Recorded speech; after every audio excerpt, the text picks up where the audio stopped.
Good evening, everyone. How's everybody doing in Yankee Land and Troop Land? How's everybody on a Tuesday night? Pretty frigid here in New York City and a little crazy around the world. There's been 8 inches of snow places, 10 inches. It's been absolutely crazy, but we are all here to celebrate one thing, and that's to our heroes, our troops, and everybody that has a wonderful story who's been in sports and photography and battling one very bad disease. So we're going to be talking about that. It's all about you guys. It's all about just to give thanks that we can actually do this and bring this show to you. And it's about time and honor them as long as it takes. I don't care. We have all night if we have to. We have some wonderful guests lined up. As I did in a short a little while ago, unfortunately, a couple of people stranded in airports because of the crazy snow going on around Midwest and everywhere. So thankfully, we didn't get in too much in New York, just a dusting, really. But and again, I want to remind everyone, anyone that does a super chat or a membership on this show tonight, a donation will go to Towers for the Tunnel and to the Red Cross.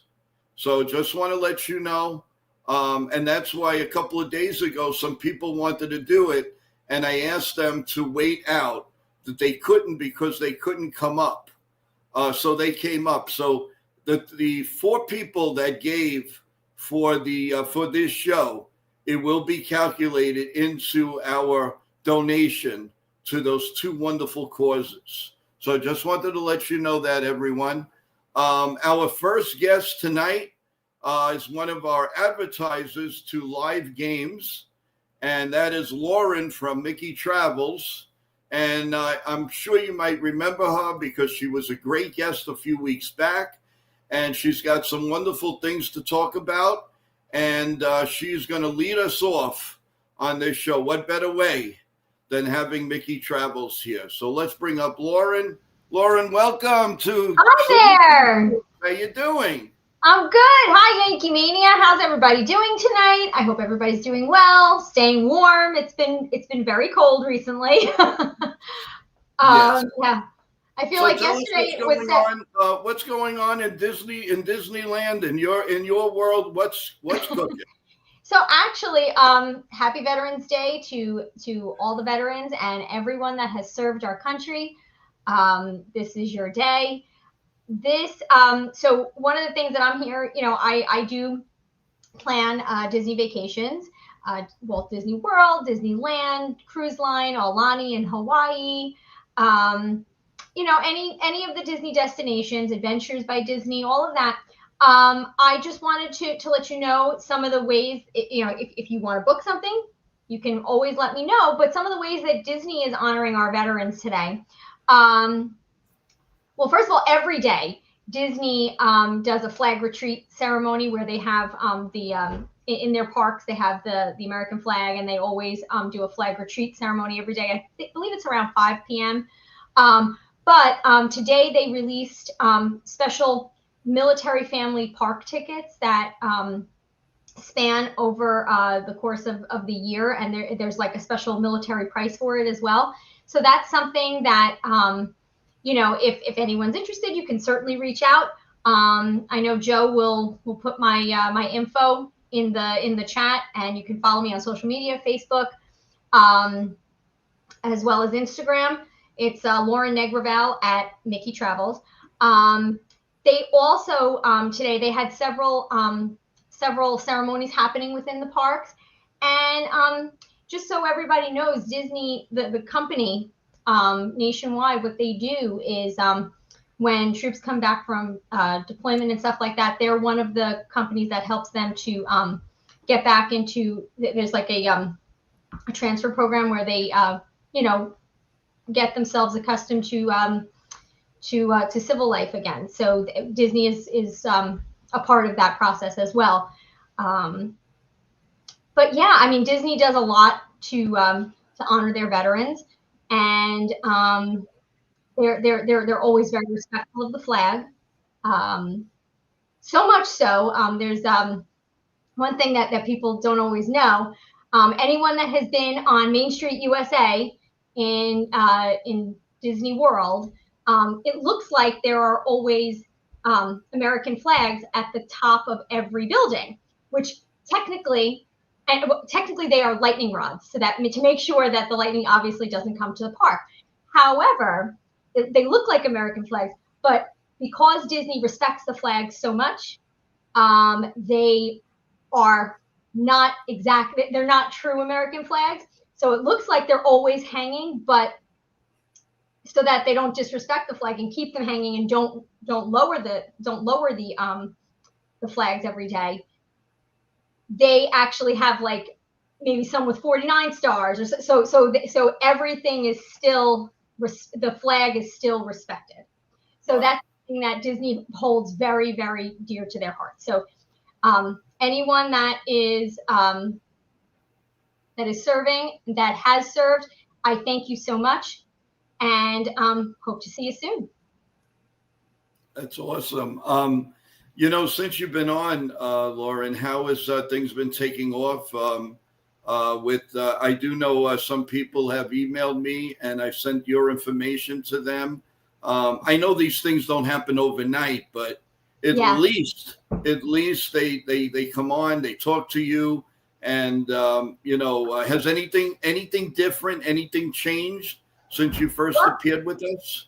Yeah, I have some clients, and it's going well. It's going well. Disney's dropped a bunch of promos, and and people like to take advantage of it. I've been active on social media and interacting with with some people, and it's actually a very fun community. I'm learning a lot, and everything is going very well, and a lot of the promos that have been happening with Disney, people are very interested. So you can always check out my social media page. Whatever's happening, I'm always posting as soon as it happens. Well, one thing, everybody, while Lauren is still with us here for a little while, if you have any questions, please put it in the chat. I really appreciate it. And Lauren, thanks to you, we got our first super chat for the show from Wendy Sports Corner. Wendy, thank you so much again. Wendy will be coming up. She has her own show. Also, we met her, I think, about a month ago, and she's been very kind. Really, really nice. And thank you, Wendy, for being, and that will definitely go towards the donation. No worries about that, everyone. That's something that we want to do here on NY Mania, to give thanks to everybody that's made this show grow to the point where, I mean, I'm beyond belief at this point. Thanks to everybody. Lauren, you're a big part of that because of your wonderful advertisement, and what better way than Disney? I mean, really, So tell us about this magical place on earth or the happiest place on earth. Is this weekend? Do you get a little bit of fun? Is it just business? Let us know. Yes, actually, I do. So this weekend I will be heading over to Epcot for Food and Wine Festival, and my favorite band in the whole world, the Beach Boys, they are playing at Eat to the Beat in front of America. How there's a World Showcase in Epcot, and in front of America there's a bandstand, there's a concert stage. So the Beach Boys will be playing, and I'm very excited. I'm going to try lots of different food from all different countries. And I'm excited. I'll be there on Sunday, so I'll be sure to send pics, and you can post them. You can show everybody. Well, our one of our co-hosts here, Chef Nick, one of our hosts, he asked Lauren, I want to hear about Disney's catering and food service. It would be a perfect fit. Oh, that's really cool. Actually, if you go on, if you're looking to inquire about what they do. I'm not totally sure that they cater events and things. But if you're looking, in terms of employment, there is a whole page on Disney, on Walt Disney World, Disneyland, where they have employment opportunities. That's something definitely to look into. Oh, I'm reading the chat. I'm so sorry. Yes. Yeah. Okay. Brian Wilson, an absolute legend. Yes. Yes. And I do think Chef Nick, if you want to experience some awesome food and wine is a great festival. It's only happening from, it ends, I want to say November 22nd. And then they'll start getting ready for Festival of the Arts in Epcot, but it comes around every year, like towards the end of summer and into the fall. So yeah, I mean, if you're interested, that is definitely something to look into. And I will say at Epcot, if you go on Living with the Land, there's a whole like they show how they grow everything, all the fruits and vegetables and everything for their meals and for their catering services in Walt Disney World, which is really cool. Yeah, it's really cool how they show, like, they just show you everything that they do. They grow everything on site. It's really, really awesome. Well, the one thing, Lauren, that you might be interested in on our show, we're going to do it as soon as the Rockefeller Center tree goes up in Manhattan. Chef Nick, who's our resident chef, who can cook up a good storm, is going to give us a lot of different ideas for Christmas cooking. So we just had a Christmas show about different types of gifts that you can give to when you're like in the middle. They're not family, they're not your best friend, but you got to get them something. Well, we had a show that was very successful, and so we're gonna go on that now with food. And and I've been to get-togethers for Thanksgiving where the people hosting always give a little something to each and every person, which I absolutely adore because I love the nightlight that I got last year, and all kinds of good things for the tree or something like that. So it's never too early to do something.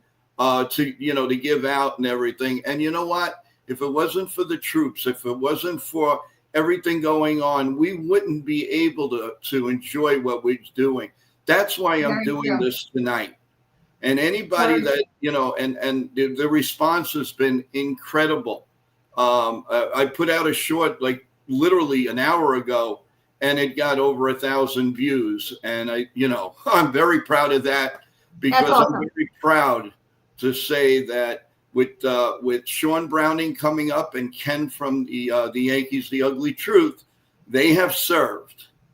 So they're going to come up around 7:45. If you have a question or whatever, please feel free. And we're also going to have Caterina Michio, who's going to be here with us around 8:30. And she's an actress. She's been on our show. She does Italian movies. She's a writer, she's a director, a producer, and she's also battling that dreaded disease. So we are saluting each and every one. And to be honest with you, a big salute to you, because number one, you were actually one of our first advertisers on the show. And what better way with Disney?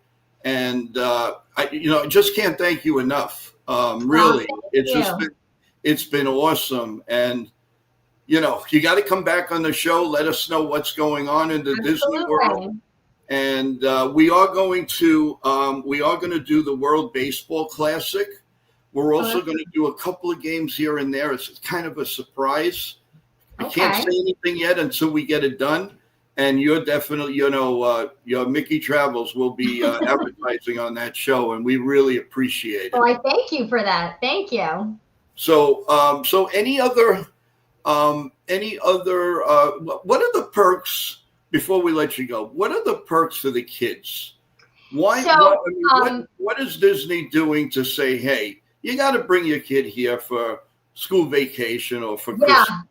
Honestly, next year. So all of 2026, kids eat free on the dining plans from ages 3 to 9. That's like a major perk because that saves a lot of money. So if you do the traditional dining plan where it's a quick service, a snack, and a sit down reservation at a restaurant per person per day, that saves a lot. Kids ages 3 to 9 eat free.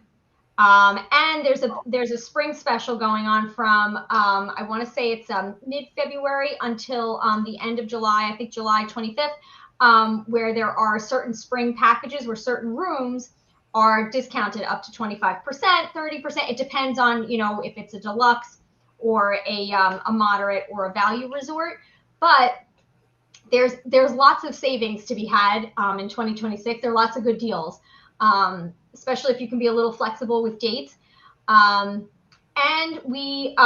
so Mickey Travels, actually, my bosses, they are on right now, they are on the maiden voyage of the Disney Destiny, which is a brand spanking new cruise ship. And it's a heroes and villains theme. There's a Pirates of the Caribbean lounge in there. I mean, it is so awesome. I've been posting some pictures here and there, but throughout the week, I'm going to be releasing a few more pictures. Hop onto my Facebook or Instagram, take a look. It's awesome. And there are deals for cruises as well. You know, depending on the time of year, things like that. I mean, we definitely have a deal for you. So if you're interested, it's a really good deal. Is there? I did get a couple of texts and emails by either American Express or Visa. Is there any discount by using one or the other? If you have a Disney Visa, yes. So there is a Disney Chase Visa, and most of the time there is something going on. There's a promo going on. Like right now, it's with Aulani in Hawaii. But there's also one for cruise line. I don't remember the dates offhand, but I would have to take a look at the timeline there. But I will say, if you have a Disney Chase Visa and you are on property, chances are if you're on property, you're buying food, a meal, or any kind of merchandise, anything on property, you usually get a discount. So and then whatever you spend on your card, a percentage of that gets turned into redeemable points that you can use on site on any property. That's awesome. So, yeah, I mean, I will say I've been accumulating points on my Disney card for a couple years now, and when I go on Sunday, most of practically all of my food and everything will be paid for through that. Wow. Yeah. Wow. That's awesome. Yeah. That is awesome. Is the trip right now, let's say from New York or New Jersey, what are we looking at for let's say just a couple, you know, they would just want to go for a few days. What are they looking at, you know, price wise? I mean, if you're going to Orlando, you know, you could be I could probably get you there. You know, it all depends on what kind of resort that you'd like to stay at. You know, a value resort for a couple. I mean, we could probably get you there with, you know, I would say just about without park tickets. Yeah, without park tickets, I would say about 1,500. Without, you know, like for like a 3 or 4 day. It honestly, it all depends on where you're staying and what you want to do. You know, I mean, there's so much that Disney offers that other places don't. So, you know, it honestly, it really all depends. Oh, that's awesome. Well, we can't thank you enough, Lauren, for coming on and letting us know what's going on. And is there anybody special that you want to give a shout out to the veterans or a veteran in your family of any sort? I want to say thank you so much to my father-in-law, Charles Negraval. He served in Vietnam. I'd like to say also our cousin Joanne. She was active for many, many years. I messaged her today, said thank you for your service. So yeah, my husband's family has a lot of people that have served. And I just want to say thank you so much to everyone in the chat for listening to me and Joe, and thank you so much for those of you that have served. Thank you. That's excellent, Lauren. Thank you so much, and we're looking forward. First of all, have a great trip this weekend. Have you. Fun. I'll Deserve send it. Oh, definitely, that would be great. And thank you for always promoting NY Mania here, Yankee Mania. Thank you. Have a great time, and give a big hug to Mickey for us. Will do. Will do. You take care. Thanks again for starting up this wonderful show for us. Thank you. Have a great day. You too. Bye-bye. Take care. Bye. Well, that was Lauren Negraval from Mickey Travels. That was so nice of her with her busy schedule and leaving for Florida soon. And I want to just, thank her, thank everyone for their service, their needs today. This has been incredible. And this has been an incredible journey. And, hey, I'm just very, very happy putting this show together for you guys. You guys have been wonderful. And, because we're going to be on for a little bit, we're going to take a little bit of a break, just about a minute or two. And we're going to come back and restart the show. So, guys, everybody, just hang in there, and we'll be back with you in just a couple of minutes. Thank you, everyone. So stay tuned because you're in for a great show. So hold on, everybody. We'll be back in a couple of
Okay, we are back, everyone. Thank you for your patience and all. Hopefully everybody's doing well. While we wait for a couple of people to be coming on, let's go through to what's going on in the chat, everyone. Let's see. We have Bill O. How you doing? Thank you for joining the show, Bill O. And we have, let's see, what do we have? Bill O says, okay, well, he hasn't been on much, but for a show like today is very special. Thank you so much, Bill O, for coming on. We know it's a little bit different from the Yankee show, but again, today is all about our troops. We really, really appreciate you coming back on with us, everyone. And again, I want to, I also want to stress a few things to everyone. At 7:45, we will have Sean Browning and Ken from The Ugly Truth. They're going to be on, and they're going to be talking about some very, very dear people to their heart, about themselves, whatever you want to talk about. We do have a wonderful person that was coming on at around 7:15, but they caught up with something, and hopefully okay. I think we're going to be good here, because one of my all-time favorite anchors of all time is with us, and I couldn't be more happy. And we're going to bring her up right now. She was formerly of New York One News, to me, the greatest anchor of all time, especially here in New York City. And we want to bring her up because we miss her dearly. And that is Christine Shaughnessy. How you doing, Christine? I'm great. How are you, Joe? We miss you so dearly. Oh, thank you so much. Appreciate that. How are things going, and what's going on in the world of our favorite anchor? Oh, everything's great. I've been doing a lot of reporting on the financial world and working with a bunch of people from throughout the country and actually around the world, and we're trying to make a difference. So it's been busy, but it's been good. Do you miss New York at all? Do you miss anything, the ups, the downs, the downfalls? What about New York? Oh, I'll always love New York. I mean, of course, that's my city, I feel like, right? Yeah, I'm just seeing it in a different light now. So, but it was fun to report and anchor on the streets of New York for, I guess, 26 years. And now I'm just looking at it through different lenses. You don't even look like you're 25. Well, that's very kind of you. Thank you. I'm not 57. Are you really? Wow. Yeah. Oh my God. You definitely fooled us. That's for sure. Thank you. What is the difference? I mean, if somebody were to ask right now, how do you break in and how do you become so successful? What did you go through on the regimen of just getting to where you are now? Oh, that's interesting. Well, I started in radio. I actually grew up without a television. So I went to Hofstra University, which was great because they let you do everything hands-on right from the beginning. And I needed that. And then I went into radio. I worked there for a couple of years. And then I went to a small television station right around Poughkeepsie and Wappingers Falls. And then I came to New York One in 1995. Wow. That is awesome. That is awesome. Now, you do have a podcast called The Five of Us, right? We used to. We haven't done it in about a year now, but it was good. It was when we had first left. There were five of us who left on the same day, and we did a podcast together and talked about a lot of work issues that people might find themselves dealing with. And so we tried to give sound advice for how to deal with those potentially. And so it was good while it lasted, and we might get back at it. I'm not sure yet, but took a little bit of a break. Roma was one of the five, Roma Tori, and she was writing a play about her mother's life. Her mom was the first journalist to be jailed for not revealing her sources. And so Roma did a play about her, and she's actually shopping it now. So we went to see the off-Broadway reveal of that, which was really interesting. And, she writes so well. So she really, brought everything to life. It was really, really impactful. Are you surprised now, New York wise? Has there been a difference since you've been gone? Have you come and visit? First of all, have you been? Okay, you've been around, and I know you have a wonderful, beautiful family. Tell us about your family. I mean, your girls have grown up to be as pretty as their mom. You're very sweet. And we know that your husband is a golfer. He is, correct? Yes. So tell us a little bit about family and the Shaughnessy. You know what? Our two girls are grown now, which has been great. We spend a lot of time with them, which is nice. But they're not living, in our state, so they've moved to the west, and they live about a mile from each other. So when we visit, it's fantastic. We can see them both at the same time, and that's been really fun. We actually were there just a couple weekends ago, and we'll all be together for Thanksgiving, which is really, really nice. So we try not to go too long without seeing each other, and thank goodness for FaceTime, right? Yes, exactly. Now, what about Mr. Golf Man? Tell us a little bit about. Do you play any? Do you play a little golf? And is there I play a anything lot of what's going on pickleball there? now. Yeah, I play a lot of pickleball. He plays pickleball too. We actually play on a team together, but he plays a lot of golf now. Yeah. So he was a golf pro, as you probably know, and he taught for many, many years, and now is just kind of enjoying, uh, you know, just being able to golf when he wants to. So that's been nice. Oh, that's great.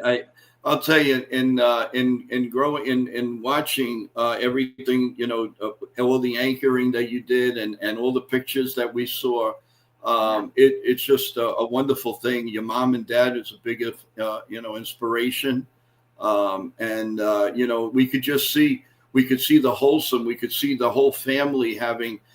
Being very close and everything, and I admire we admire that as an Italian.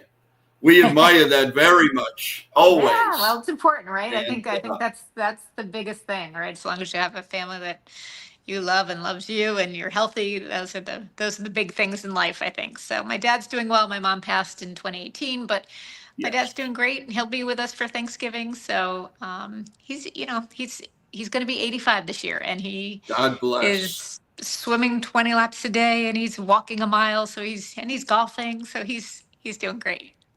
Yeah, we had on Lindsay Berra, and she was talking about her father, who is around, I think it may be just a wee bit younger, I believe, but he plays in 9 different softball leagues. Isn't it great? But she says, can he just keep it in New York and New Jersey and not have that I have to go, God forbid of anything, I got to go to Oshkosh or whatever. Yeah, but you know what? It keeps them young.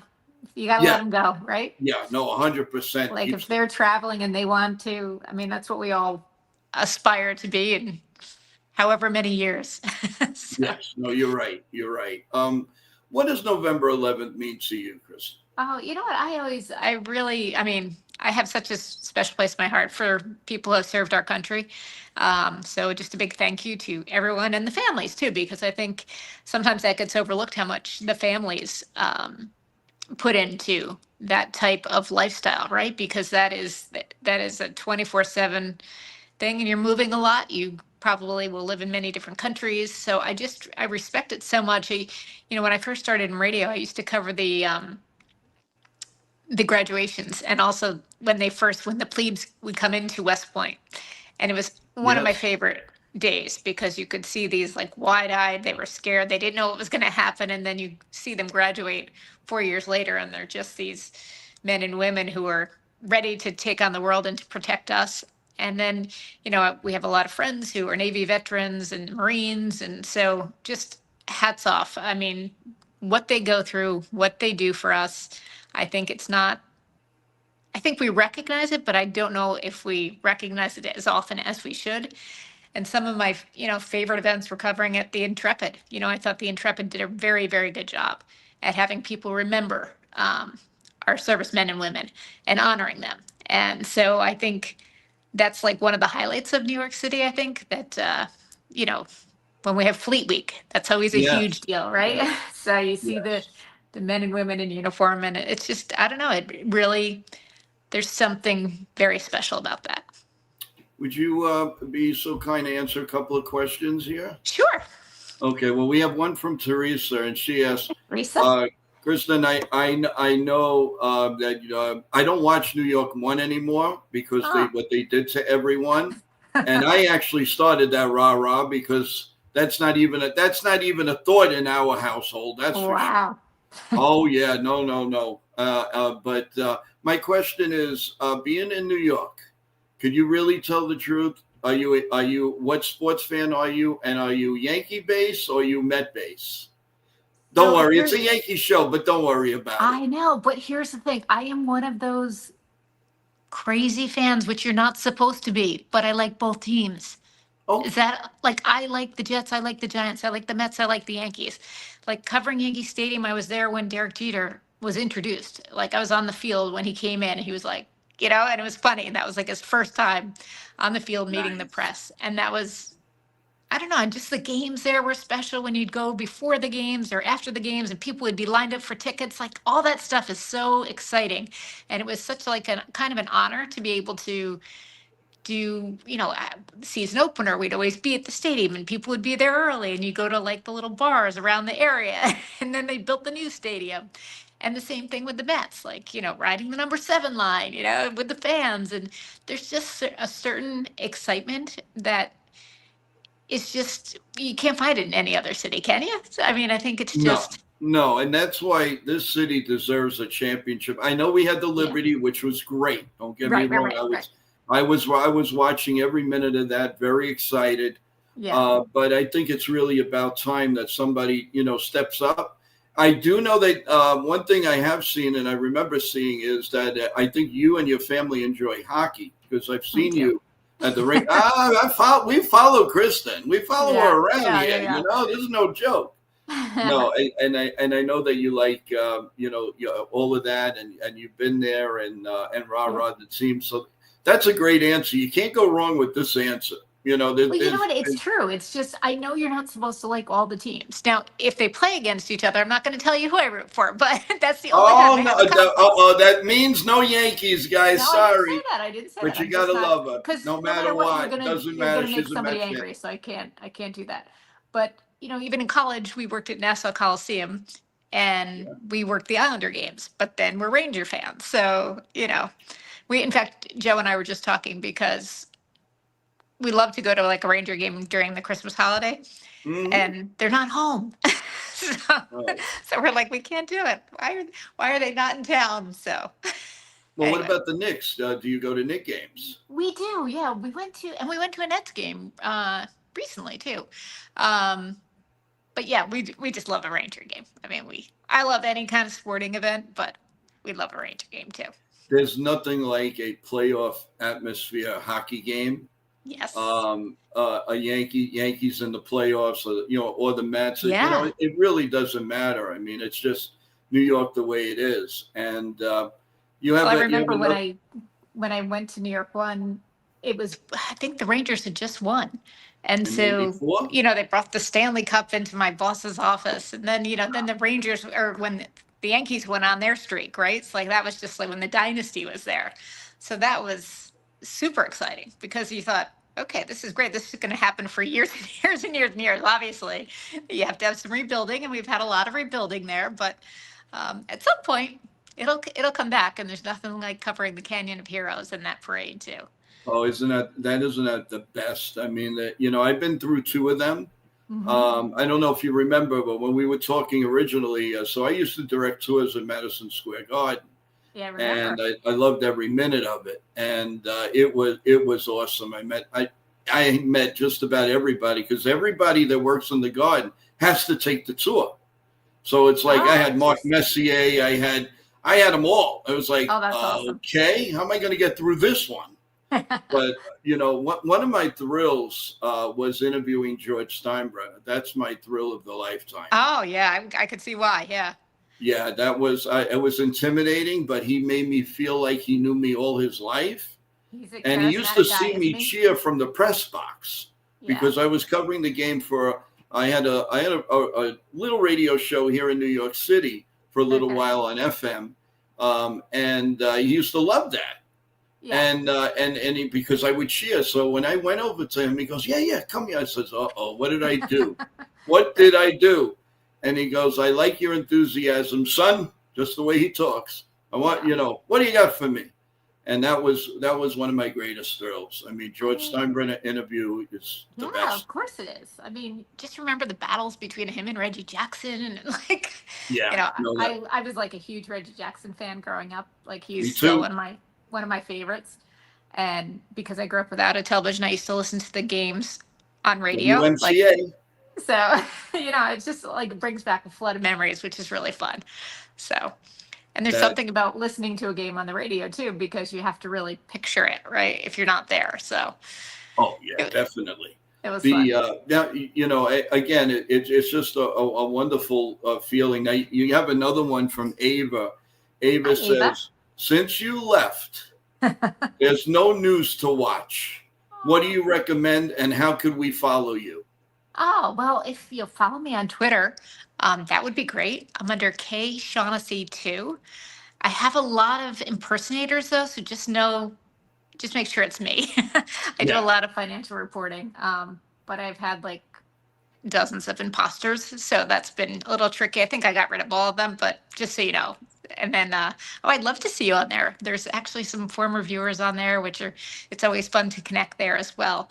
And I'm on LinkedIn, but I really do most of my work on X. What I'd like to do then, when you have a couple of minutes, send me a link or something to my NY Mania or my email, and I'll put it on our community. Oh, that's great. So that we make sure that you get the proper due, because you really and I'm your biggest fan. That, so that's no secret. You were always very sweet, Joe. we really. You know what? One of my greatest thrills was watching when you were on. I don't know if you remember this video. Do you remember the video I sent?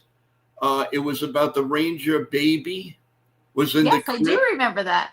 Yeah. Oh, yeah. And then you said, how do you pronounce your last name? I was like, oh, my God, I'm actually going to talk to her. We love to do that, though. That was fun. That was because it was the weekend and you could kind of have some liberty to do it. And I think it brought a deeper connection with our viewers, right? So it was fun. Yeah, so. I mean, there was nothing. A lot of times you were getting off work, I think, when you were writing me. Right, exactly. You remember. So, I'm on it. I'm on it. But yeah, no, it was wonderful. And when everything settles down, I know you're very, very busy, but when you can, we would love to have you come on again and talk about everything. Talk about news, co-hosting, or hosting, or whatever. We would love to have you on again, Kristen. Well, this is such a thrill for me. You have no idea. Joe, thanks so much. And Ava and Teresa, thanks for the questions too. I appreciate it. They all actually, I do have another one from Bob Rizzo. Sure. If you still have a couple of minutes. All right. So Bob asks, I love New York 1 until, and he goes on, he said, no way, no how. It was one of the greatest cable channels, and then it went a different route. Don't like it, and it was not fair. It's not right. They had great people, and we missed them dearly. That is very kind. I really appreciate that more than you know. Thank you. And you know what? It was a really good run. The first 20 years were just incredible. So I had so many experiences, just really great colleagues, great, interesting stories. I met interesting people. So it was like kind of the thrill of a lifetime, right? So all good, but I really appreciate it too. Thanks, Bob. There you go. And we have one from John. John asked, when you did the morning broadcast on New York 1, we used to wake up to you. How do you do it in the morning? You look so good. How do you do it at 5 o'clock, 6 o'clock, 7 o'clock in the morning? What's the secret?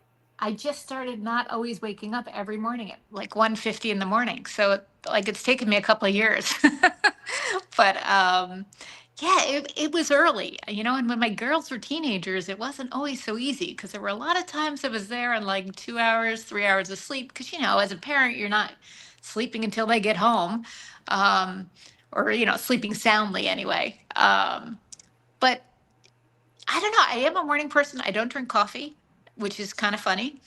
But I sometimes did eat ice cream on my way to work. I will not lie, or chocolate. There's nothing wrong with that. Yeah, you need a little caffeine.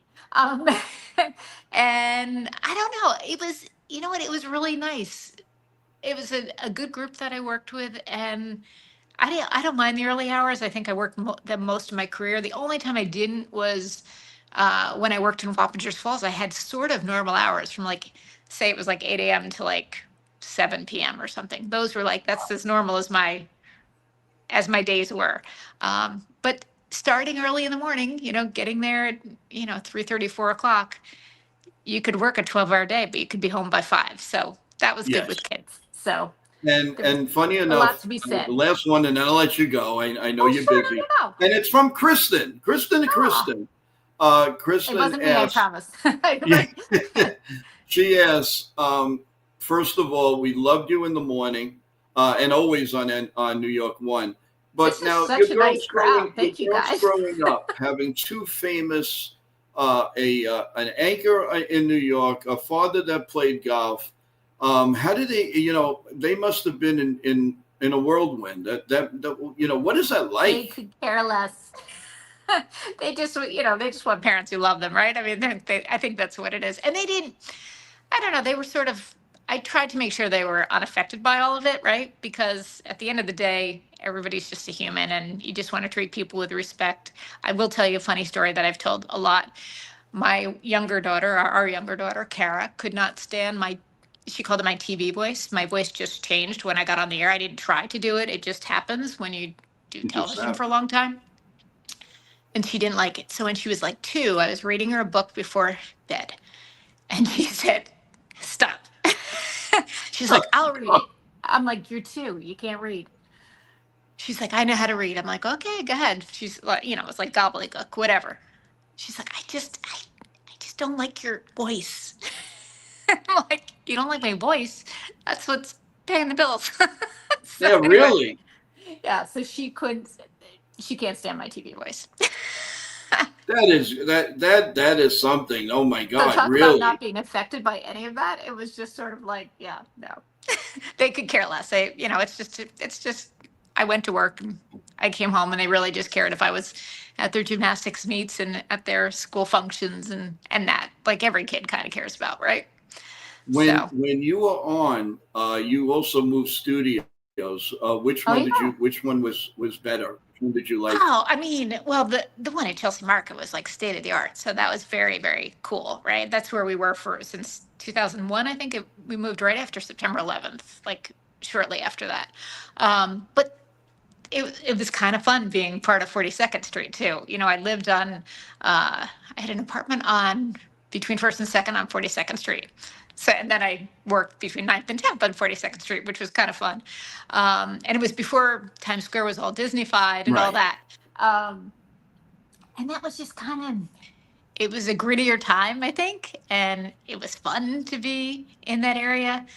And then when we were moving, that was a whole different thing too. But both studios were really good. I don't know, just like good memories in both places. So this, the newer studio was more slick and, but the other one was just like you'd think a New York City newsroom would be like. So. Awesome. I have one question. I want to bring up someone here who's an author. She's also her grandfather used to own the Philadelphia Eagles. Wow. And she's been she's been on our show. Are you really? Okay, well, I'm going to bring her up. Let's see if you guys know each other because you're both wonderful people. I'm going to have to put on my she is. Well, how are you? Hello. I'm good. How are you? Hi, guys. I'm great. Doing? How are you doing? Good. Had to put on my glasses because I can't see as well as I used to be able to see. Same. You see me sweating, I wish I could just grab your glasses and put them on. Here we go. Hey, who's got it better than me? I have 2 of the best in front of me, guys. Let's forget about the show. No, just kidding. But guys, no, I wanted you guys to meet because you're so important, not only to me, but to the show and to say thank you to everyone. And we really appreciate it. We really, really do. You guys are the best at what you do. And Kristen, like I said, I've been wanting to interview and talk to Kristen for a long time, and I finally got my wish. Yay. And it's all that and more. And why? Before you brought me on, I was so fascinated. I want to hear your TV voice, though. Like, what did you do it unless I'm like reading? Like, it just kind of changes, and I don't even know if I have it anymore. It's been a while. You have it. You have it. You have a great voice. You can always practice on here. That you guys can always come on here. You never have to lose anything. That that is great. But no, really, if you Kristen, if you have just some final words to actually, we do have some vets that I want to going to try to bring up here. Oh, I would love that. Could. Here we go. There's one. Hi, everyone. Thank and you let's so do much. the other one. There we go. So we have Ken from the Yankees, the Other Truth, and we have Sean Browning, who's a member of NY Yankee Mania. Welcome to the show. Thank you for your service. And we have Kristen on here and Marnie. So take it away, guys. If you'd like to say something to our vets. Well, first of all, just a huge thank you. I don't know. I'm the type who can't even hear the Star Spangled Banner without kind of tearing up. It makes me sort of emotional and thinking of everything that you guys have done that, we can't even imagine, but just thank you. Yes, Kristen, beautifully said. And I agree, that being in a stadium with fans getting so excited for the game about to start, but really the best part is hearing the national anthem and knowing the sacrifices of men and women like you two that have made for us so we can enjoy the game. Thank you. We can't have a game without people in the military and without those that serve. So thank you. Guys, you want to say anything or yeah, just kidding. No, you're welcome. And it was an honor and a privilege. And this country's worth it. The rights we have are worth it. Everyone in this country that lives here, they're worth it. I come from a military family, so when your dad served and your mom served and your grandfather and your uncles and everybody's kind of done that, you learn to really appreciate it first, the rights we have and that veteran sacrifice, but then you feel that you want to live up to it. And that was like a dream. That was pretty much my dream job growing up, was to serve in the military. That's awesome. Awesome. Yeah. Obviously, hopefully, we all appreciate it, but it's just, I love the feeling that you love it so much. It reminds me when I would always speak to people in the service, I always got the feeling that I also got when I talked to people at the FDNY. Like, it was a calling, and there was a lot of personal sacrifice, but it was also bigger than themselves. And I always admired that. Well, we are going to have a little bit later on, we're going to have two major stories on one athlete and a photographer who's probably took a picture of every actor and actress you can think of, and they both battled cancer. And we also have an actress coming on also, Caterina Michio. She'll be coming on and talking about her journey. She's also been on The Sopranos. She was in the movie The Wrestler. Yeah. And so there's like so much to give thanks, and I just want to be a little small part of this to tell each and every one of you how much we care, and you guys to serve, you guys to be on the air for us, you guys to do what you do with kids, with your audiences. I feel blessed. I feel blessed. Just interviewing you guys, I feel it's just an amazing feeling, and I can only say one thing: thank you guys, each and every one of you, and I mean that from the bottom of my heart. And I'm going to tear up soon because I'm an emotional guy. But that's yeah, you bozo. Yeah. Okay, here we go.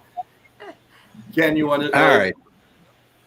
Yeah, I'll give you a brief history. I also come from a family of people who served in the military for a really long time. My father-in-law was in the Air Force for 26 years.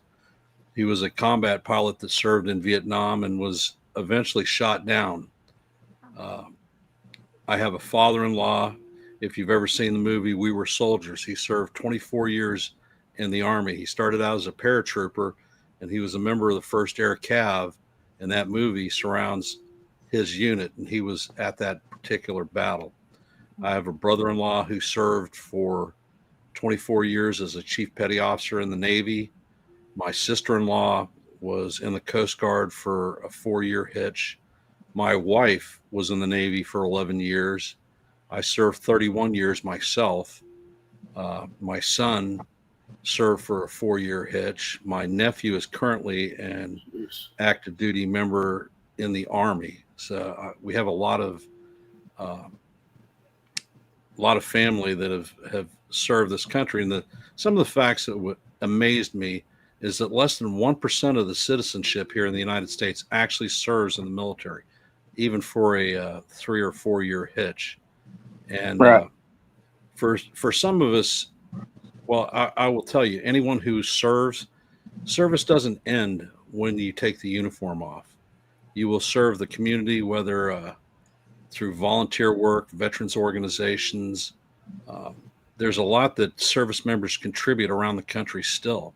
Some of the things that make me sad is people here in the States tend to take for granted the rights and the liberties that they have. But if they'd ever served and gone to countries, for instance, in war zones like the Middle East, like Sean and I have, you will see how women are denied rights on every level, even to an education, are not allowed to speak out, are not allowed to dress. But people here enjoy these freedoms and take them for granted daily. Some people try to use the national anthem as a venue for a political statement, such as Colin Kaepernick when he decided to kneel during the national anthem. And I took personal offense to that because he knelt for something that I spent a lifetime defending.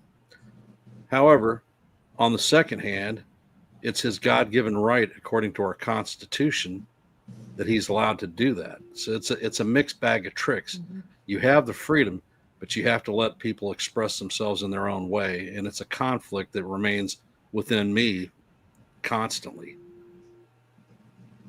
Wow.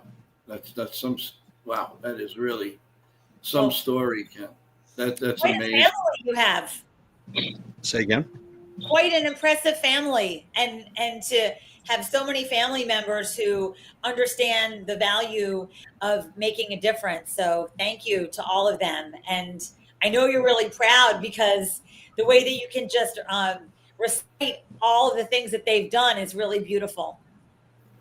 Well, like I said, it's a long family history for myself. And someday in the future, when I have long left this planet, perhaps the heirs for my family will remember me in that lineage too. I'm sure they will. I think there's probably no doubt. Yeah. Well, I mean, you know, it's kind of like me. I served 2 tours in Iraq, and the 4 years I was in the Army. And like I said, both my parents were Navy. My mom retired at 17 years due to medical issues, but she retired early. And then, you know, my dad, he did 4 years in the Navy. Though he wanted to do more, but injuries kind of stopped him from doing more. My grandfather, 21 years from the end of World War II to Vietnam, tours in Korea and in Vietnam. And then, and then I actually found out, because my dad used to tell me growing up when he taught me history, that our family, we had members of, you know, ancestors that went all the way, that fought in every war, or almost every war going back to the revolution. And then when I was going through ancestry, and then you find out all of them pretty much did. Like one of my ancestors, after his service in the revolution, he actually had a land grant, and then he took it with his family and he settled in Kentucky, which was just a, you know, wilderness territory after the war, from Virginia to Kentucky, and then Kentucky soon became a state.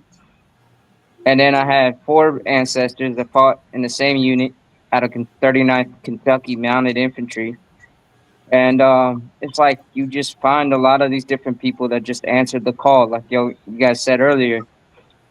And like I felt that same calling even from when I was younger. Is that, you know, just to serve and defend and protect this country and to pass our liberties, our God-given rights as Americans to the next generation.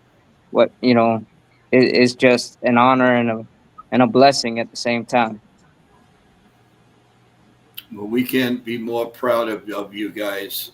and everybody in the chat that has stories and all of that. And this is just amazing. I am so happy that we put something together like this with wonderful people. And really, there's so much that you can dive into and all. But the bottom line is we're all one. We're all there for one reason, to make sure that we're all healthy, go forward, and be there for your family. It is so important, so important. People forget, guys, and the bottom line is you're number one. You're bringing up a family. You're making the sacrifice. Kristen, you get up 4 o'clock in the morning to go do what you need to do, and Manya, you do so much, and everybody does so much, and people forget what you do, and it's about time. And it's not only the people being served; it's everything else, and it's about time that you're heard and you're seen, and we can finally really come out and say thank you from all of us, each and every one of you. I appreciate the sentiment, but the thing that I think that the folks that are overlooked are the ones that stay at home. I've been married for 34 years, basically 2/3 of my career. My wife was in the service, but when it came time for her to stay at home and take care of the children, she allowed me the opportunity to continue serving, and she took the brunt of everything at home by herself. We sat down and figured through my marriage, I averaged 270 days a year out to sea. Well, when our 4 kids are at home screaming about this and that and fighting, mom is the one that's handling business. When the water heater goes out and I'm on deployment, mom's the one that's figuring out what the hell has to happen. And the spouses, the folks that stay behind, don't get enough recognition. I think that you should have a Veterans Family Member Day or a Veterans Month where you emphasize on the folks at home. And it's not necessarily just women, because there are plenty of women that serve that have husbands that stay at home too. I just didn't happen to be one. Well, you just gave an idea for another show, that's for sure.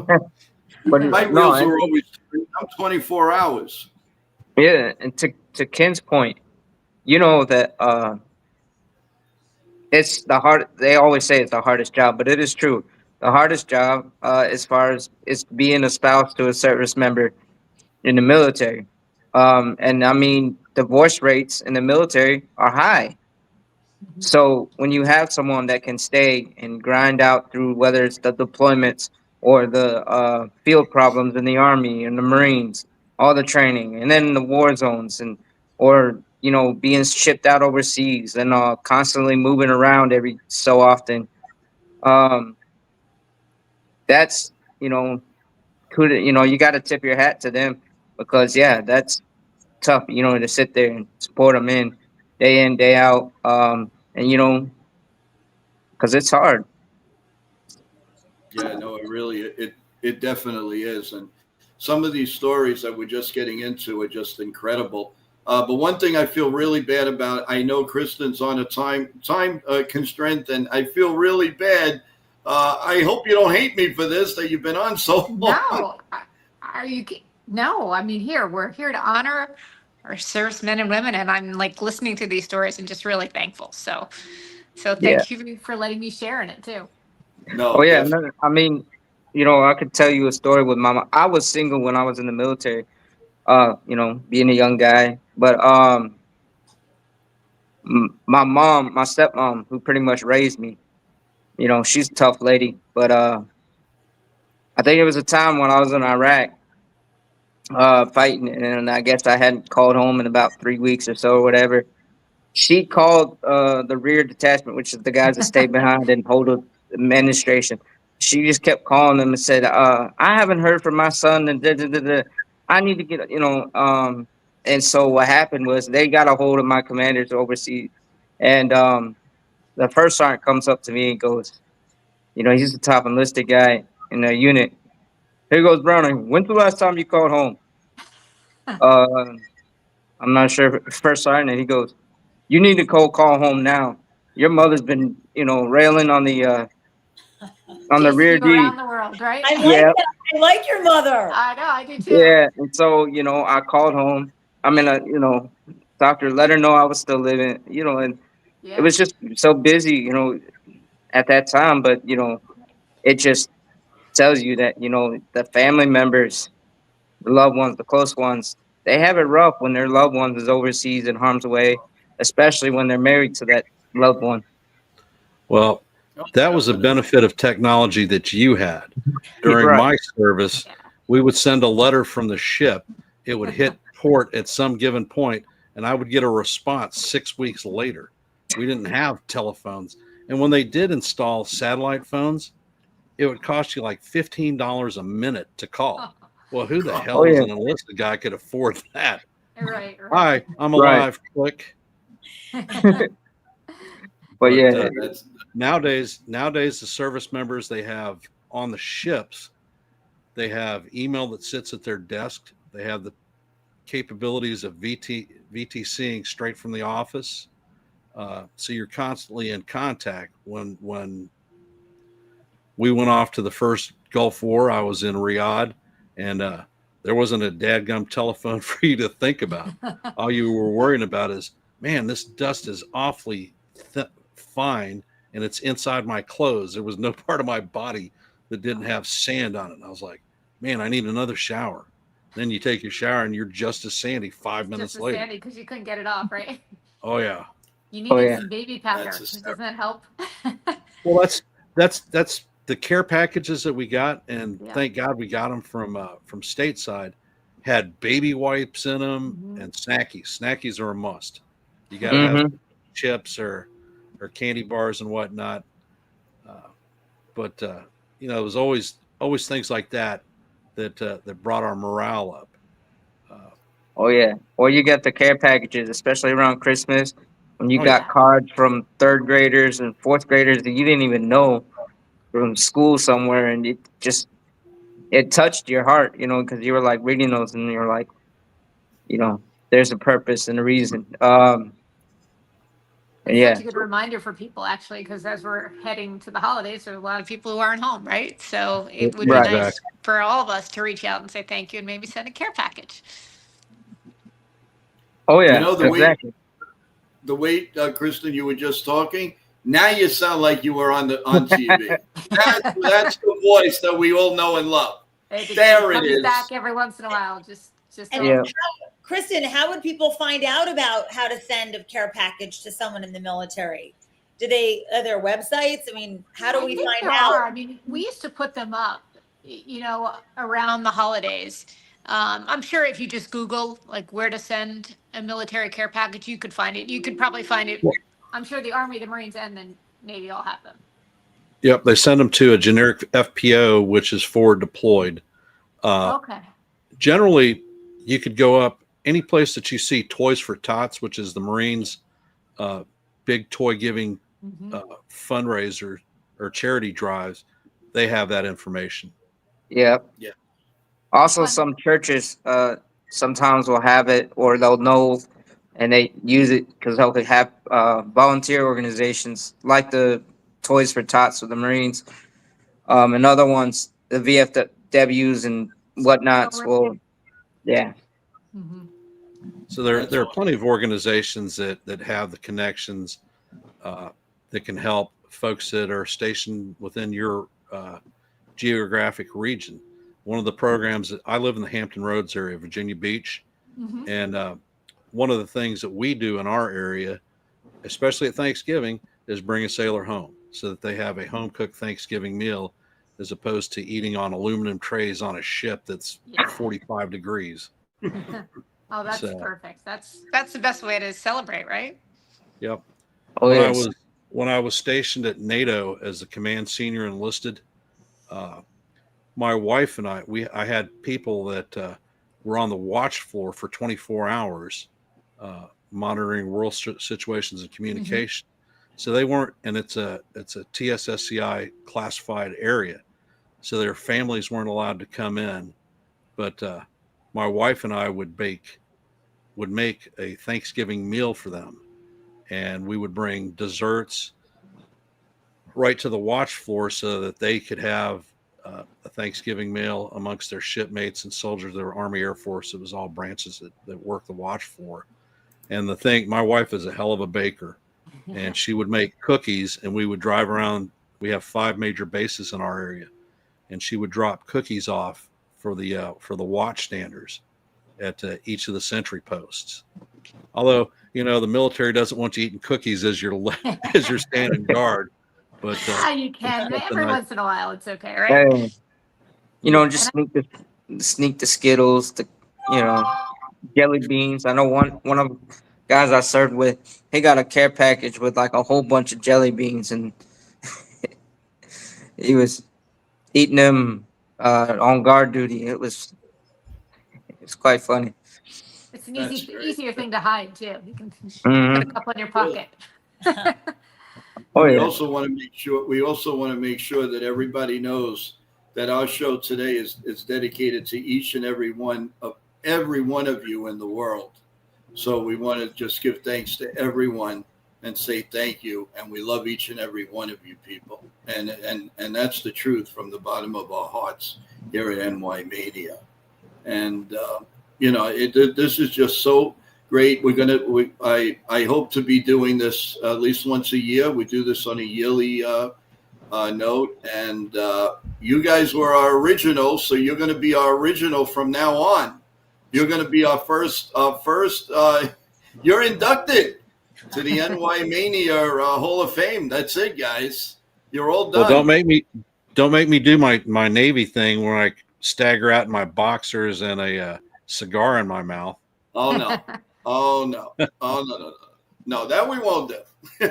No. Oh, you want me to be an inaugural member? You want a real military war gloire? I'll give you one, brother. Yeah, no, really. But no, I again, you guys are great, really, and we got to definitely do this again.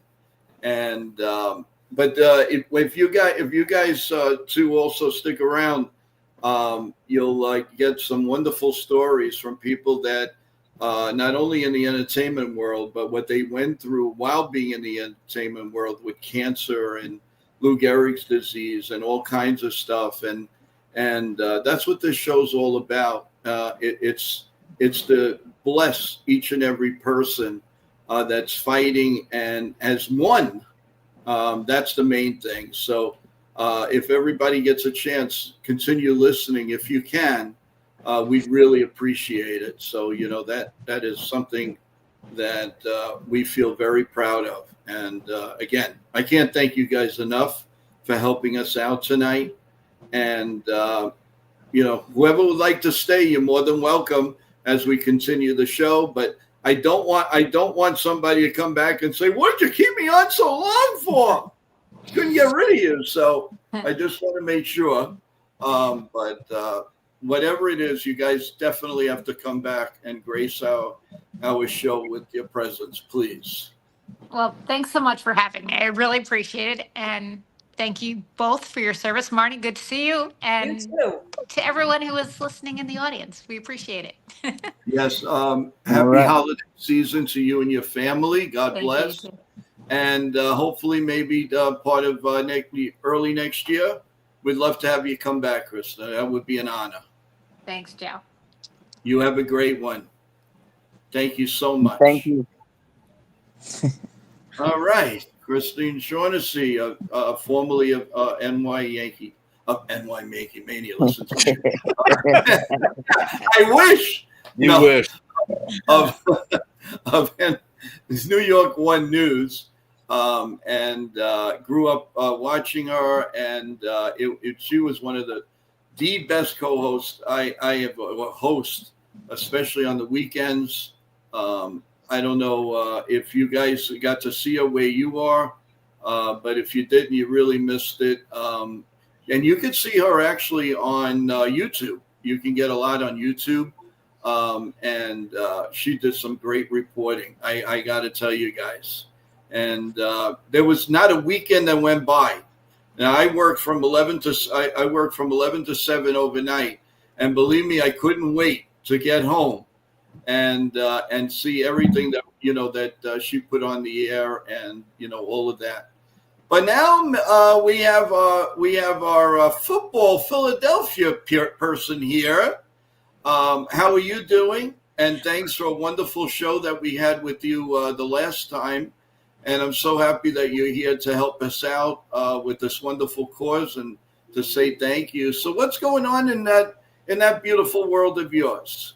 Well, thank you, Joe. Thanks for having me. So I'm super excited because, of course, we love football. And my first 13 books took readers on a tour through different football cities.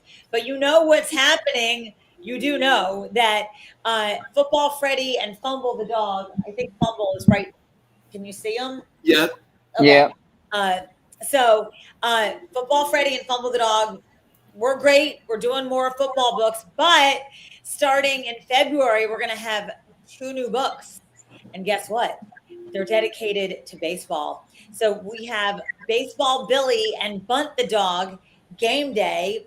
And of course, our first book that we're going to do that's going to come out is Game Day with the New York Yankees.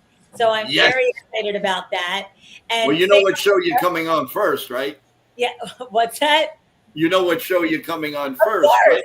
Yes, I can't wait to have the actual book in my hand, which will be probably 2 months from now, let's just say. I mean, the book is almost done, but so I'll send it to you. I'll get your opinion on it.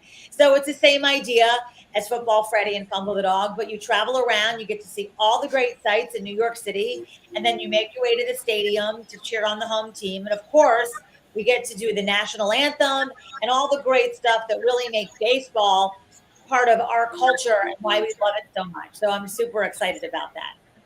Yeah. Guys, what do you think about that?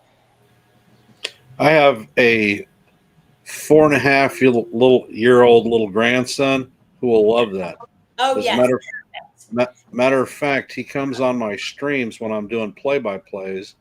He will sit in my lap and he will say, well, let's go Yankees. That's right. He is a huge Yankee fan. Well, So, he's fortunate to have you.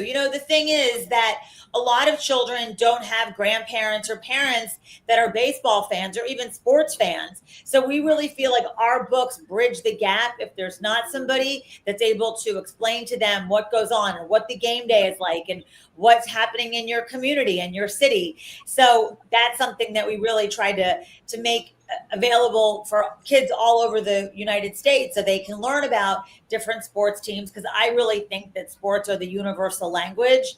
But your grandson is fortunate to have you because you love, sharing with him the ins and outs, literally, of baseball, and I'm sure other sports too. But we love baseball. It's a great sport, and it's really important, I think, and fun for kids to get to experience that. And if they can't experience it with a family member, then they can experience it through our book series.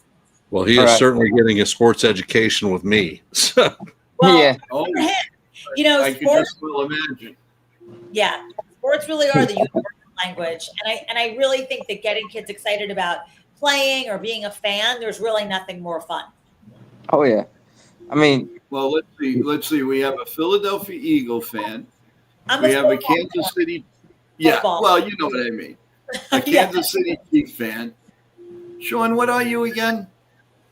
Well, I grew up liking the Jets, but like Marnie, I'm kind of more like football. Well, I like football, but I also like the Chiefs too. Because Andy Reid, I grew up having a lot of respect for him. Yeah. So. Well, I'll have to get you guys. Joe, you'll send me Sean and Ken's address. This is one of my newest books. This is Football Freddy and Fumble the Dog Game Day in Kansas City. And so you travel around Kansas City and get to see all the great sites, including the World War I Museum, which is wonderful, and the Negro League Baseball Museum. Negro Hall of Fame. Yeah. Oh, yeah.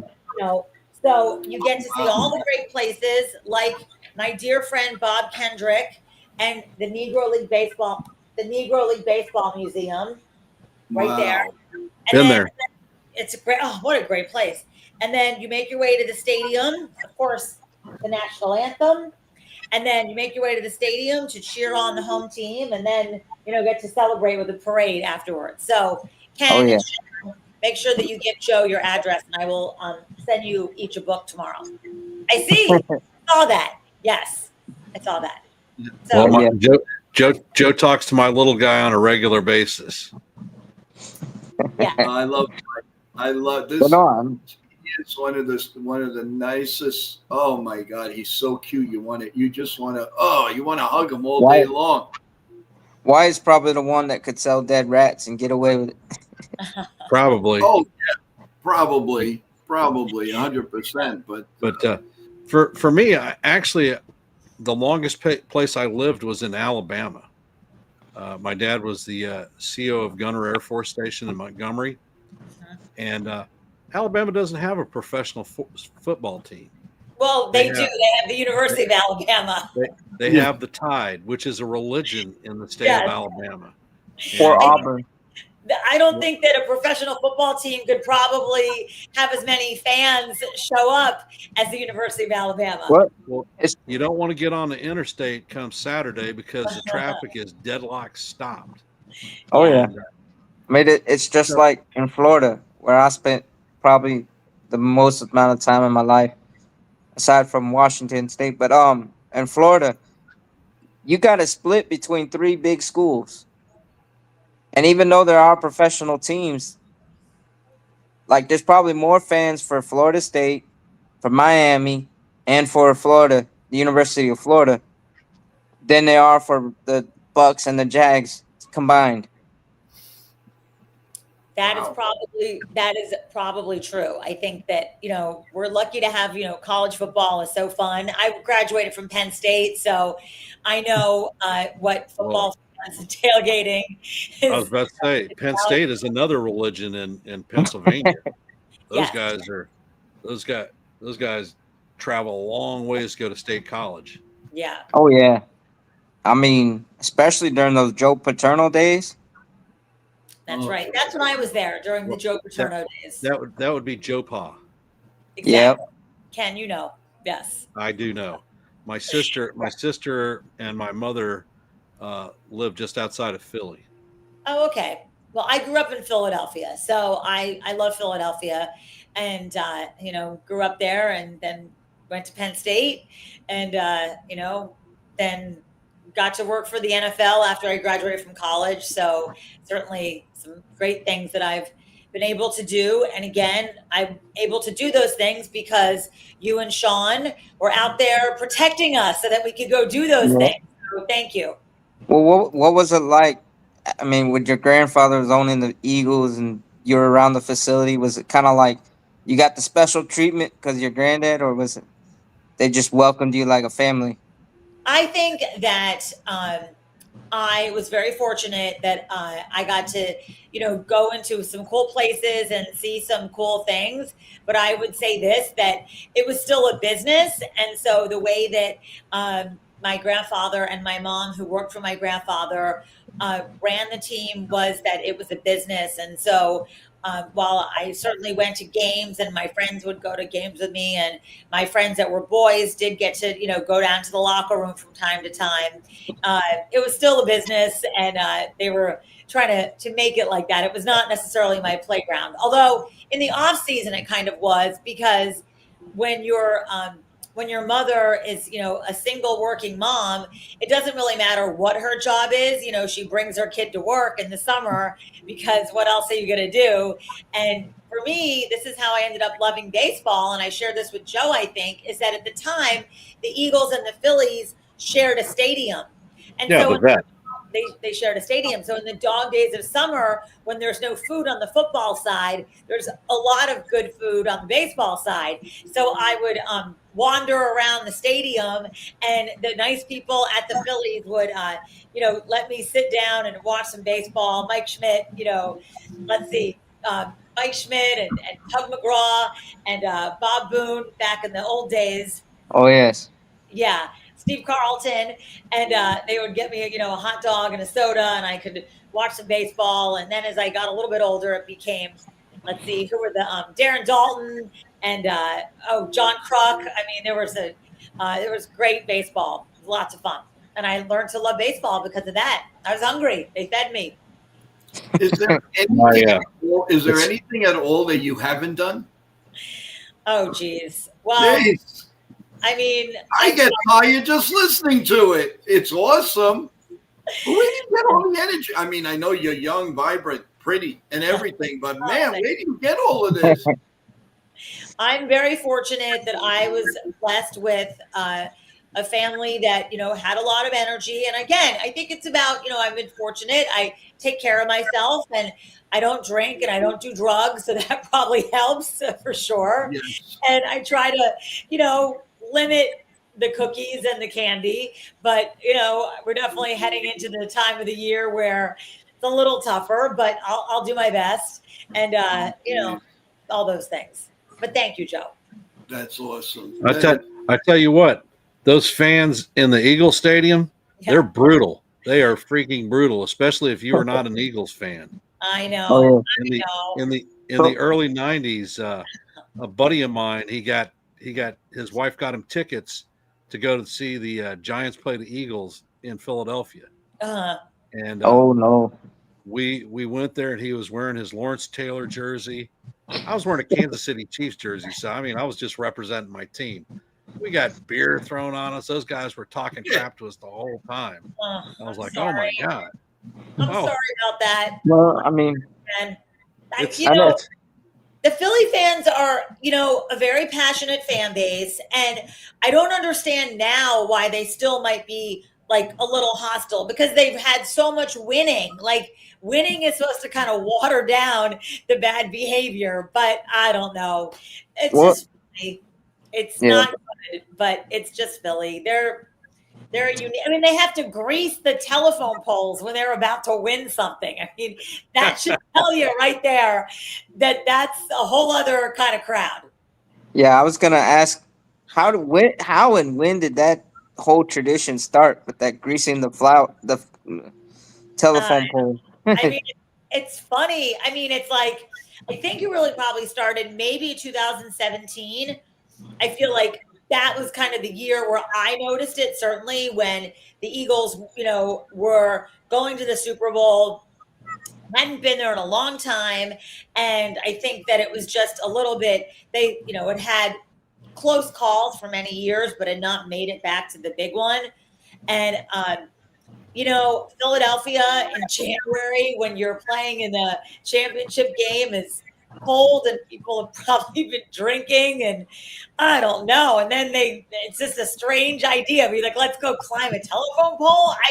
I still can't really figure that one out, but they do. And so I think in order to avoid people getting injured, greasing the pole is a good idea. It's weird. Yeah. That's awesome. I guess it's a good idea. I mean, listening to these stories are unbelievable, but I got to tell you guys, we do have somebody. I want to see if he's. Hey, Jeff, are you okay to come up? Give me a thumbs up. It looks. Yeah, he's good. Okay. I want to bring somebody up here I think you guys will enjoy. And he's first time here on NY Mania. And he's going to come on along with MJ, who was nice enough to put this all together for us guys. And it's going to be really a lot of fun. So first off, I want to bring Jeff on and welcome him to the show. Hi, Jeff. How you doing? Welcome to NY Mania. How you doing? I'm good. How are you? I done lost the stream for something. Here we go. Oh, you okay now? Yeah, it looks like you're okay. I was wiping the camera and slid the tab over. And oh, don't worry about it. Hey. Listen. We're all good looking over here. No worries. Don't worry about it here. Oh, let me turn some light on. Hey, Joe. Well, why you? Yeah. I have a duty to perform. The wife has texted me that it is bedtime tuck in for grandchildren, so I need to drop down so I can perform the necessary duties. And I'll keep you down there if you'd like to come back. I will leave me down there if I'm able to come back. I will. Ken, and make sure that you show your address so that I can send you a Kansas City book. Okay. Most definitely, I will shoot it to Joe. Perfect. All right. Thank you. Good luck with the grandson. Give my love to the family. Grandson and granddaughter. Oh, beautiful. Yes. Okay, wonderful. And Joe loves my granddaughter too. So. Okay, before we start with Jeff, I want to bring on our other surprise that we have here, and that's MJ. And that'll make Jeff nice and happy and all of us happy as she returns to NY Mania. And I think we're all going to enjoy MJ as always. And let's bring her up. There she is. How you doing, MJ? Can you hear us? I can't hear you. We can hear you. Do you want to go off and come back? Because we can hear you. Okay. You want to give it another shot, MJ? Maybe go off and come back. You get a better stream. Do you hear us now? No, it looks like she's frozen. Something's going on in the airwaves, but I would, if you can hear us, MJ, Can you go down. can hear me, Joe? Yeah, we can hear you now. I can't hear you, Joe. Wow. Can you hear us? Can you hear the rest of the panel?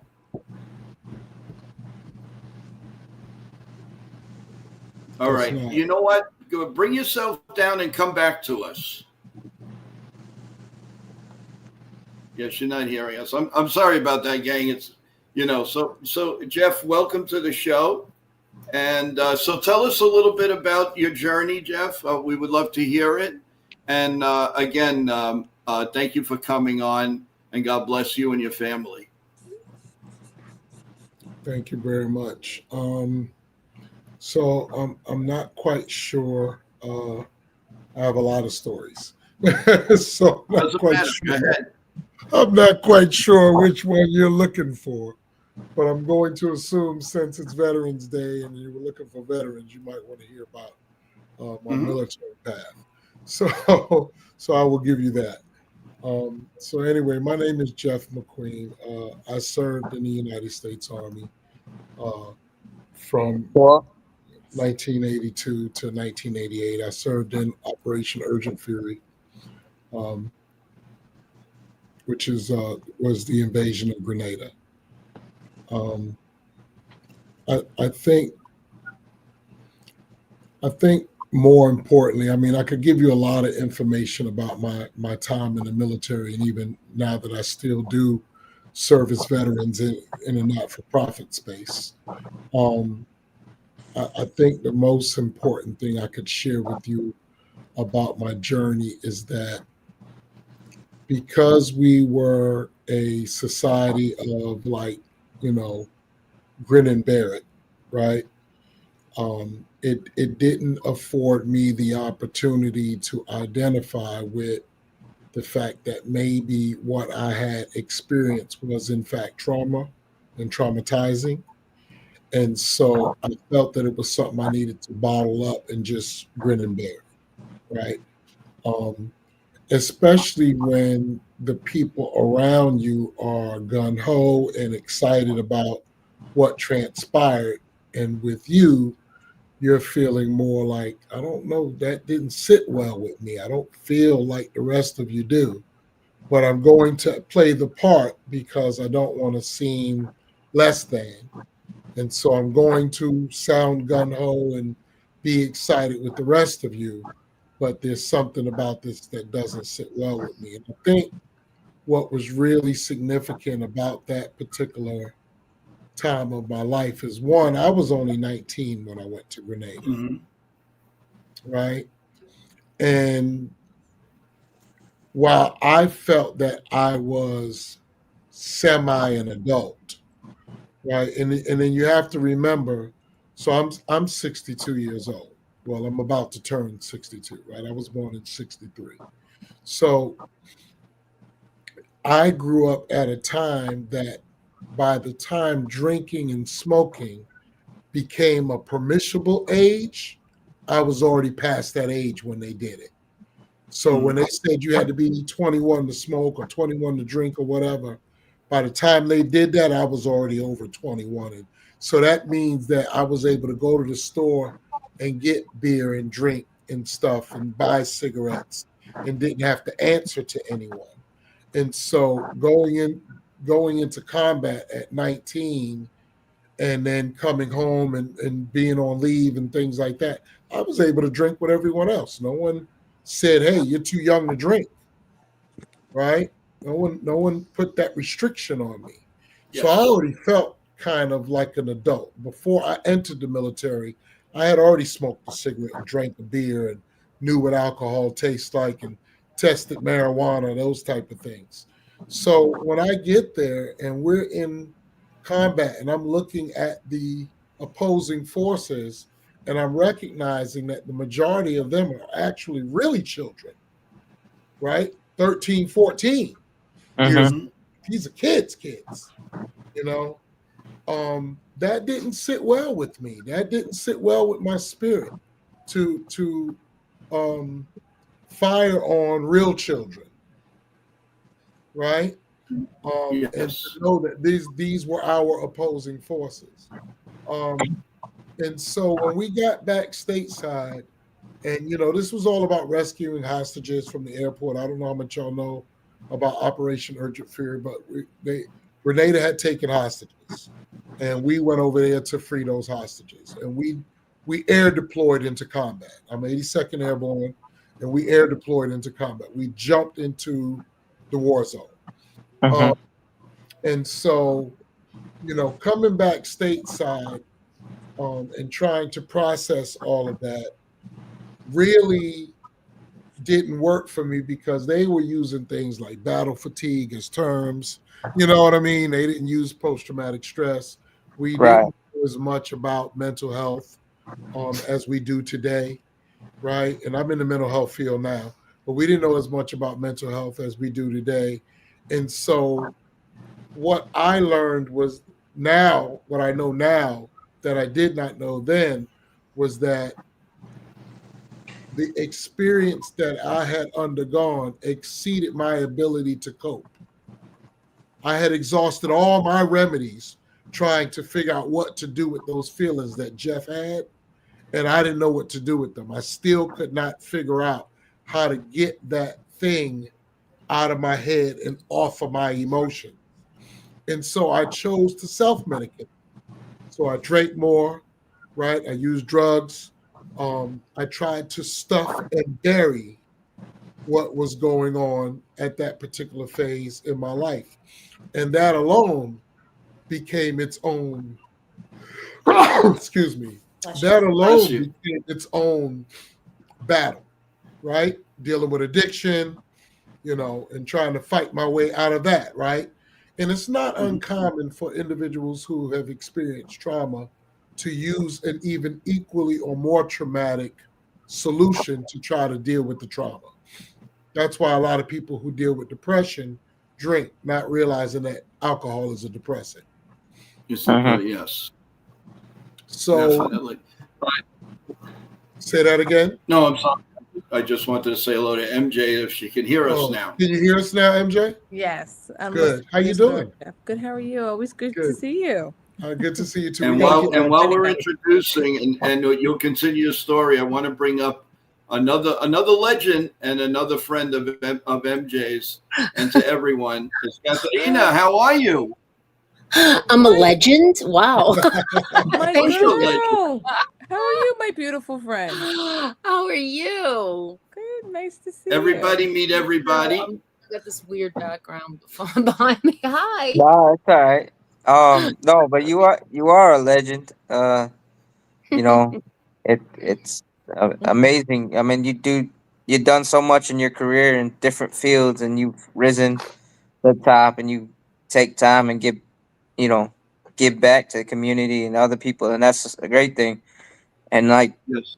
As Jeff, and we'll get back to Jeff's thing, but yeah, Jeff, yes. I noticed that with my grandfather, and I went through it. I was 19 when I deployed in Iraq the first time. My unit was already downrange. So, I got out of basic training. They told me my unit was already deployed downrange, and I was probably going to catch up with them. And 2 months later, I'm downrange in there. And, my commanding officer, he goes, "Hey, welcome. Are you motivated?" you know, and we just got to work. I mean, we went out there on missions, and you know, dealing with people and so much, and you know, that adrenaline pumps through the whole time you're deployed. So then you really don't feel the things. You just go through it, and then you just bottle all that stuff in the back of your mind, and then it comes back later.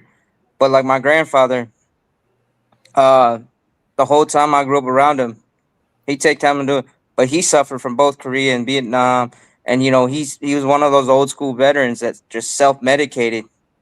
And then when he talked about stuff, then he would just shut down and be like, "I don't want to talk about it no more." And you just backed off and let them be, and they'll come back when they're ready to just kind of deal with it. But so what was it like for you when you first got out, and then you know, as you started realizing all the stuff, and when you tried all the different things? So I think one of the, so you know, we're mission driven, Mm-hmm. and so I think what was able to prolong my suffering, I will say, is that I had, so when I went into the military, I had a scholarship pending waiting on me. I had to do 2 years of college in the military to hold the scholarship, to keep the scholarship active. Also, I had to keep my grades at a certain level Right, to right. be able to keep right. So that mission kept me focused to where I was like, well, I don't have time to be doing anything but this. I got to do this. And then, you know, obviously I have to work while in the military as well. So I have an assignment, I have a job, right? I have a duty station, I have work to do. So trying to juggle both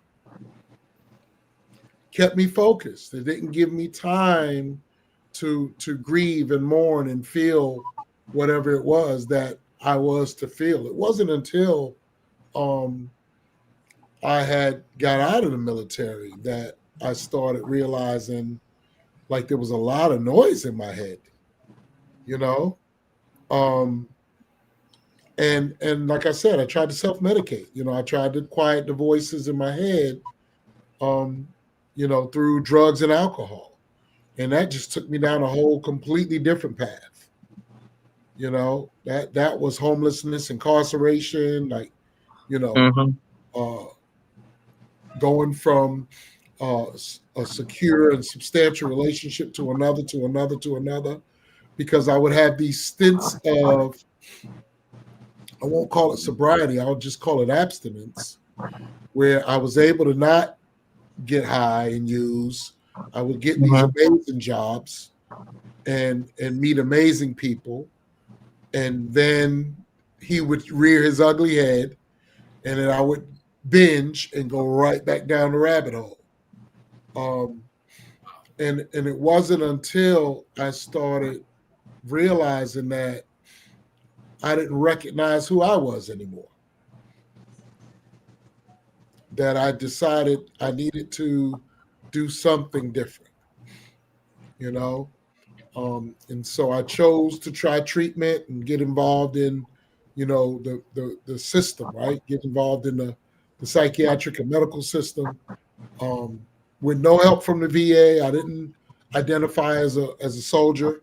I didn't identify as a veteran. I felt so wounded in that area of my life that if people had asked me was I was a veteran, I would say no. I wouldn't even associate with it. I just didn't want to be connected to the identity of it. And then so I had a therapist who finally was able to like dig through the wreckage and was able to get me thinking holistically and put me on solid ground. And then my life began to change. I began to approach mental illness, substance use at the same time, you know, and really dig into what wellness could look like for me and what did I really want for my own life and how was I going to get it, right?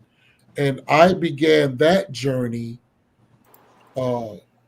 23, almost 24 years ago, right? So from the time of being, you know, coming out of the military and going into college, all of that was just it was like living the life of child. It was just wah, wah, wah, wah, wah. It was all just a fog. You know, went through it all in a haze of drug uses and alcohol. And I remember and I went to Syracuse. I remember being in a college class and having a glass of orange juice that was actually a screwdriver. It was filled with mostly vodka, right? Just trying to make it through, just trying to survive it, right? Like trying to. And I remember people going, "Man, you got a problem." I'd be like, "Just mind your business." You know, I just needed to try to get through the day. And now, I mean, I haven't had a drink or a drug in over almost 24 years. Now I see the insanity of it. You know, I can see the insanity of it now, but at that time it seemed like normal living. Calm down. I'm not talking to you. This guy. This is life, folks. Jeff, I have a question for you. Yeah, what you got, MJ? Since a lot of people, and I know Joe has a lot of people listening. So did you have a mentor? Was it your own self-will that got you to want the help? Or were there people, whether it's, that you were serving with, was there somebody who influenced you to go and get the help? Because it's really tough. I'm going to give you a little bit, MJ, because this is in my book. So when my book comes out, you'll identify with it. But the truth of the matter is that my original state of boot camp was at home. I had a very good mother and lifestyle in my home as a child. The roots that were poured into me were good roots, right? And that's why when I got to that place where I was like, who are you? What are you doing? Right. This is not you. I knew I was better than that guy. I knew I was capable of more than that guy. What I didn't know was how to find him. Right. And so getting support and then bringing mentors into my life, bringing people that had things that I wanted. And I don't mean tangible things. I mean like character, right? Meeting people who had the character that I wanted.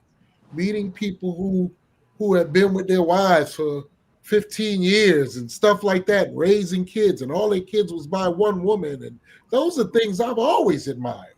Right. Right. And so I just wanted to be the man that my mother fell in love with. You know? Right. That's what I wanted to be. And my father was a raging alcoholic.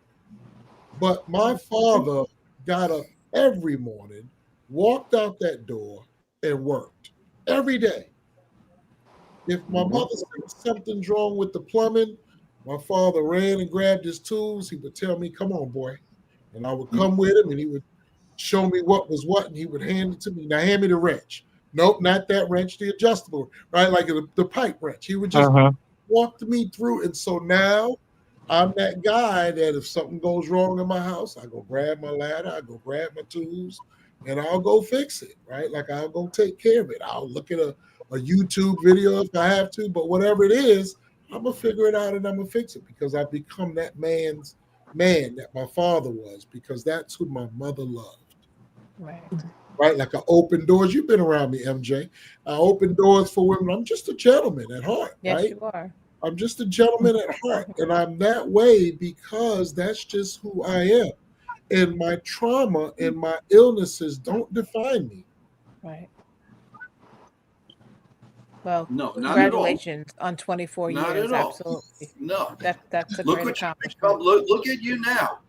That's look right. at you now. Some pretty good stuff. Oh my God. Yeah. Hey, Jeff. Really, hey, Jeff. I mean, what an inspiring story. I am so happy. Hey, Michael, I'm sorry I didn't give you the proper introduction, but I also want to bring you up, to say hello to everyone. But each of your stories are just inspiring and just incredible. I want to thank MJ for bringing, us to, you guys to us. And of course, Katharina, when she gets into her story. And like I said, Katarina and MJ are veterans of the show now. This is 2 times. So, of course, they're legends. They're legends in my book, no matter what. Oh, yeah. But, and I Joe, thank what each happened and to every our one dinner, of by you the for way?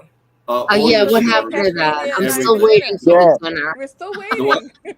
Yeah, Joe. We're such legends. I know. I Joe. have to Yeah, take these two. yeah, you Well, can't now defeat we're us. gonna also bring money in here.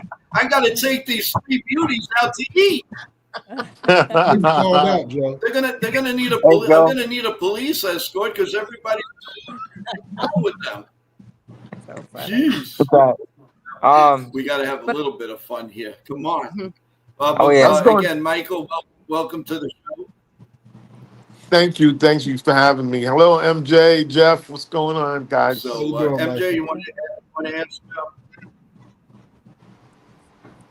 Joe, I MJ, can you hear want to you. ask Michael a few questions, and we'll go around. Absolutely. First of all, I want You want everybody to ask know. Michael a few questions, and we'll go around. Yes, Go ahead. absolutely. So, Michael, why don't you introduce yourself? Let everybody know who you are and your background. You'll do better than me, obviously, and then we can all ask you a question. Okay. I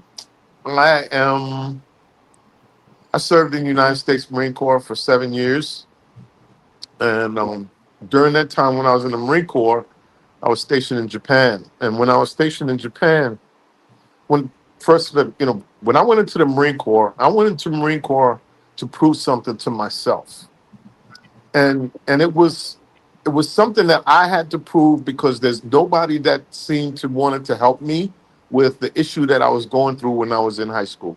When I was in high school at the time, and when I was in high school, I had, I had just became the captain of the basketball team, and we were doing really well, and I was doing good in school.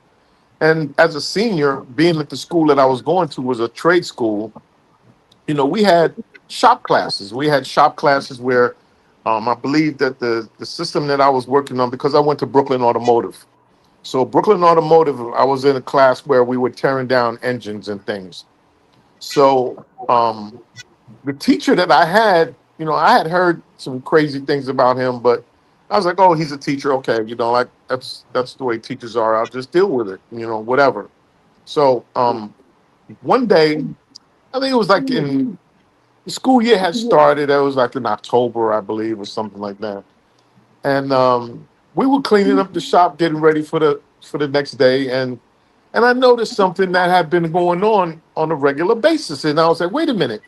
And I questioned the teacher about something, about a procedure that he had implemented into the class.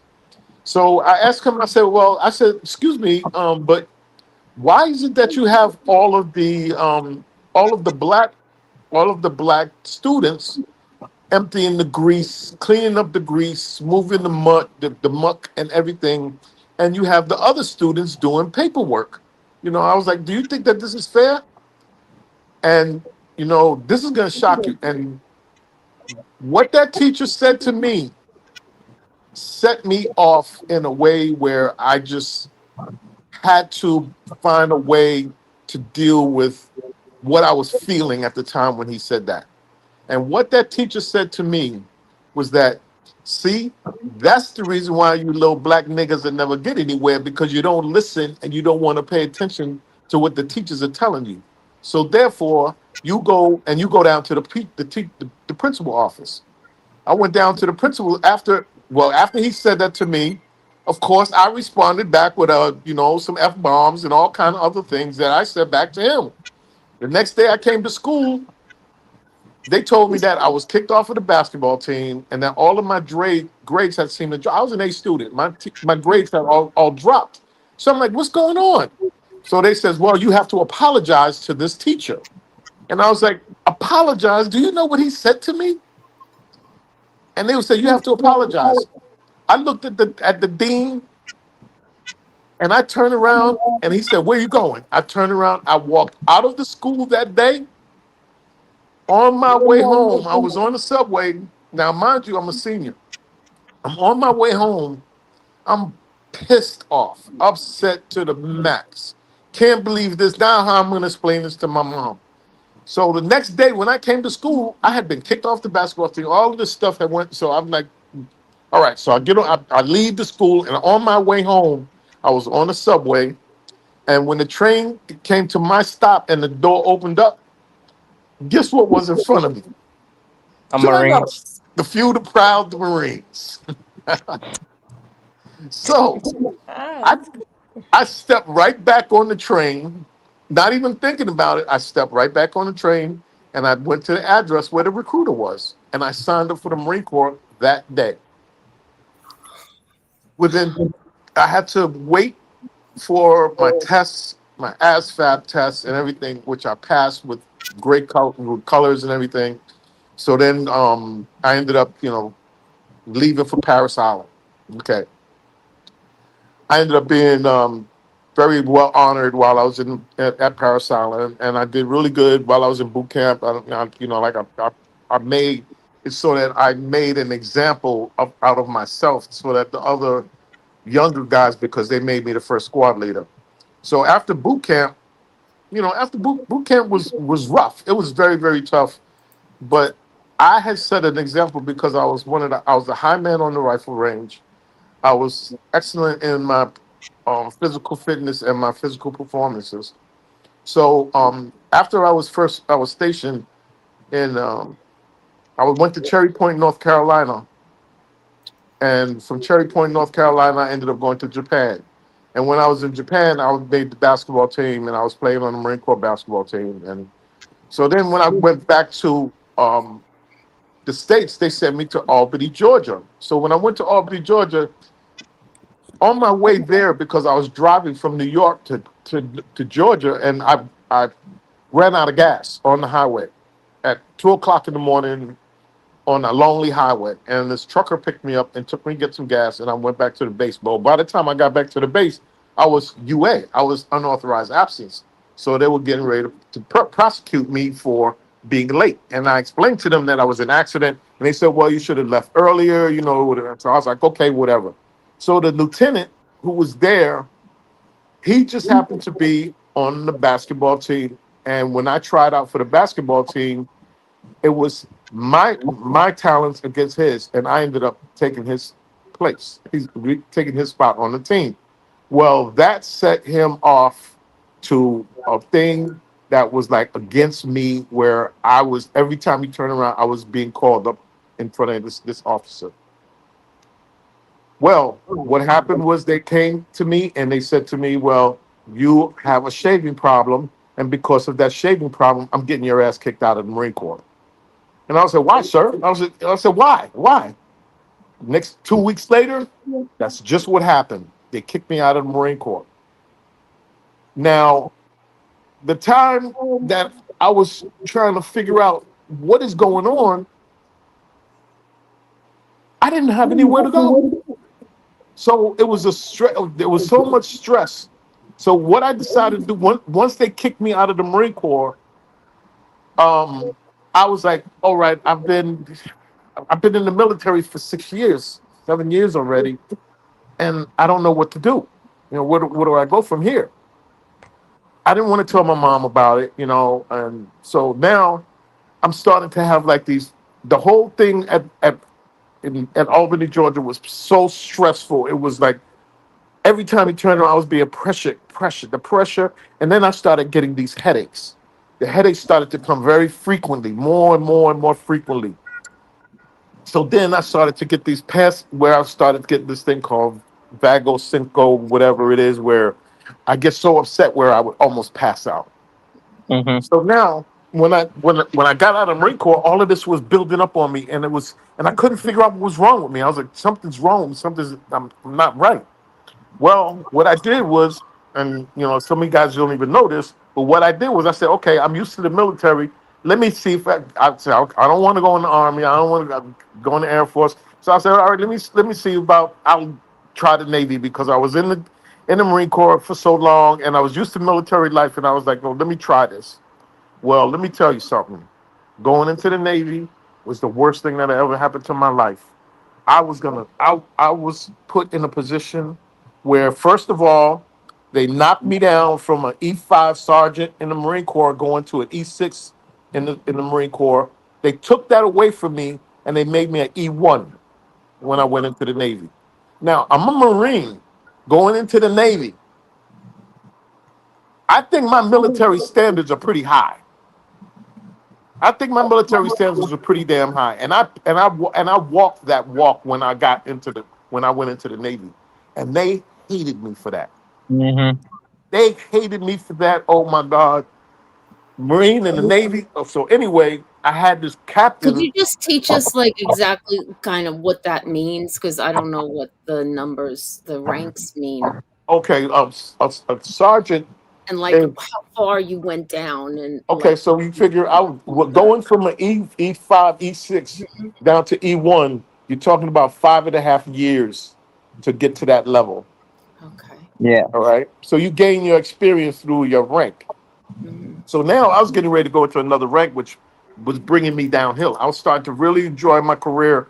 So when this happened, and I had to go into and what the Navy did to me by knocking me down from an E5 to an E1 was devastating to me because I worked goddamn hard to get to that rank as a Marine sergeant. I Mm-hmm. worked hard to get there. I did things that I even one of my troops then so while I was stationed in North Carolina, one of my troopers, this young guy, I never forget him. His name was Grant, and Grant was telling me he was like, "Oh, Sergeant, I'm going to get him. I'm going to get a motorcycle. I want to get a motorcycle." Okay, he goes and he gets the motorcycle, and so he comes. He's at the barracks and he's riding the motorcycle up and down, and up and down, up and down, and up down. So then I come outside and I was like, Grant, you better be careful. Like you're on the base. You better, watch the regulations because, you're riding up this motorcycle up and down, where it's crowded. Well, right when I said that, he went to get on the motorcycle and the motorcycle got away from him and it just took off. And the next thing I know, that motorcycle ran into the back of he was on this motorcycle and it ran into the back of a Pinto. I don't know if you guys know what a Pinto is, but a Pinto was a little car that Ford made. And when that motorcycle hit that car at 40 miles an hour with him on it, it shoved him underneath. This car ended up on top of him and it shredded his body like a cheese shredder. Mm. And till this day, it's taken me years to get that out of my head. To get that out of my head, and that's why I try to tell people. I was like, look, you don't have to be a combat Marine to have to suffer stuff that happened to you in the military that will screw you up for the rest of your life. You don't have to. You don't have to be a combat in the combat arms in order to have to go through something like that. So that put me in a really bad place. And when I couldn't get rid of it, and I got out of the military, it was really hard for me to adjust to civilian life. I just could not adjust. I just couldn't adjust to the bosses and the supervisors who had no respect. Like in the military, you have the gunnies, the upper ranks and Mm-hmm. stuff. But it's a matter of respect. They respect you, you respect them, and that's the way. But with the civilians, it was a whole nother world to me, and that set me into a frenzy. That sent me into a place to where it's like I don't want to be here. I don't want to be here. And I had just had a child. The baby was just born. Baby was just born. So then what happened? After I got out of the Marine Corps, then I had like this animosity. After I got out of what the Navy did to me. They discharged me with a general discharge under honorable conditions after I received two honorable discharges from the United States Marine Corps. Okay? Two honorable discharges because I had re-enlisted. But I went into the Navy and the Navy told me that I was not qualified to be a military person in the Navy after coming out of the Marine Corps. So on the base at the time, they had these MPs, these guys, in uniform, and the way that they treated me when I was on, everybody who had a uniform and who carried a gun and it just made me it just screwed up my head. So till this day, right now, I have a problem with people who wear uniforms and carry guns and have authority. With this almighty authority. The last thing that happened to me was in September, in January of last year. When I had got Connie, when I got my dog, everything changed for me. From Ed Shloman gave me that dog, everything changed for me. Everything changed for me when I got Connie. And one day I was with Connie, and it's been 3.5 years since I had got Connie. Well, it was 2.5 years going on 3 years that I had got Connie, because everything had changed about me. Connie, like I said, and when they gave me Connie, I didn't even realize it. But when they gave me Connie, they gave me this dog. I didn't realize it, but when I asked them what the dog's name was, and they told me it was Connie, that almost freaked me out because my father had just died 3 years before, and his name was Connie. Okay, so now I have this beautiful dog, and this dog is all of a sudden I'm calming down. I'm really starting to feel good about myself again. I didn't no more met the dreams, and everything was coming back, and I was feeling really, really good. So one day, a friend of mine, her and I, we decided to take a walk with our dogs to Central Park. So we had just walked, and what I did was, because um, MJ, we had an event where they had cigars, and in the military, when you have a cigar, when you smoke a cigar, it's for an accomplishment. It's a completing a mission. I had just got through. I was at the tail end of a cigar. I was smoking because I was celebrating 3.5 years of an accomplishment that made me proud of myself, because I was beating my mental health. I was doing great. So now I'm walking to Central Park, and I had just took the cigar, clipped it, stripped it, field stripped it, and threw it into the air, so that this way the universe would take care of me, and I would be good, because I had made this accomplishment. I made it an effort, and I was proud of myself. I was so proud. I turned around as we're walking. I turn around, and I see 3 police officers approaching from behind me. So I turn around, and they come to me, and it was like, "Excuse me, give me your ID." I was like, "Give me for what?" I said, "What did I do?" I said, "What for what?" And it was like, "There's no smoking in a public park." And I said, "Excuse me?" I said, "But we outside. This is outside. Where are you supposed to smoke if you can't smoke outside?" So he says, "There's no smoking in a public park." I said, "Well, where's the signs?" So the little rookie cop, he caught an attitude with me because I was questioning the other police officer. And he tells me, "Go look over there. The signs are over there. The signs are over there." And I said, "There's no signs there. I never seen any signs there." So he's like, "Give me your ID." And I was like, "I'm not giving you my ID. I haven't committed a crime. I haven't broken the law. What crime have I committed to give you my ID? There's no victim. There's no property damage. Why do I have to give you my ID? Give me your ID." So then, and when they approached me, they didn't tell me I was detained. They didn't tell me anything. So I was like, "Well, okay, I'm just gonna walk away."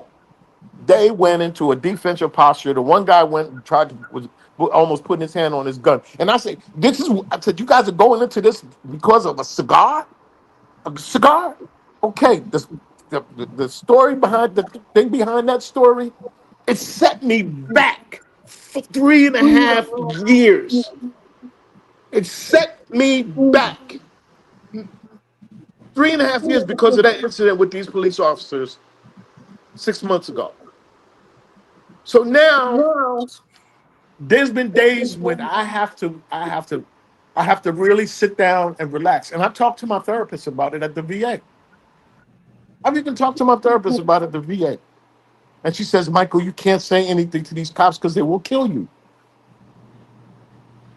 And I was like, so, not having to do with the Marine Corps, I was like, I said to them, I said, "I serve this country. I serve this country. And look at what you're doing to me." You know, but with us military people, it's like when you experience something, it stays with you. It doesn't go away. It doesn't go away. And I've been trying to explain that to people, but the best thing, like I said, the best thing that happened to me was Ed Schloman. The best thing to happen to me was Ed Schloman, and he was my God. He was my guide. He was my God. He helped me. He understood me, and he died. And then he goes and he dies. He dies on me. So this is the issues and the problems I've been having since Ed died. Because every time I look at Connie, I have to think about Ed.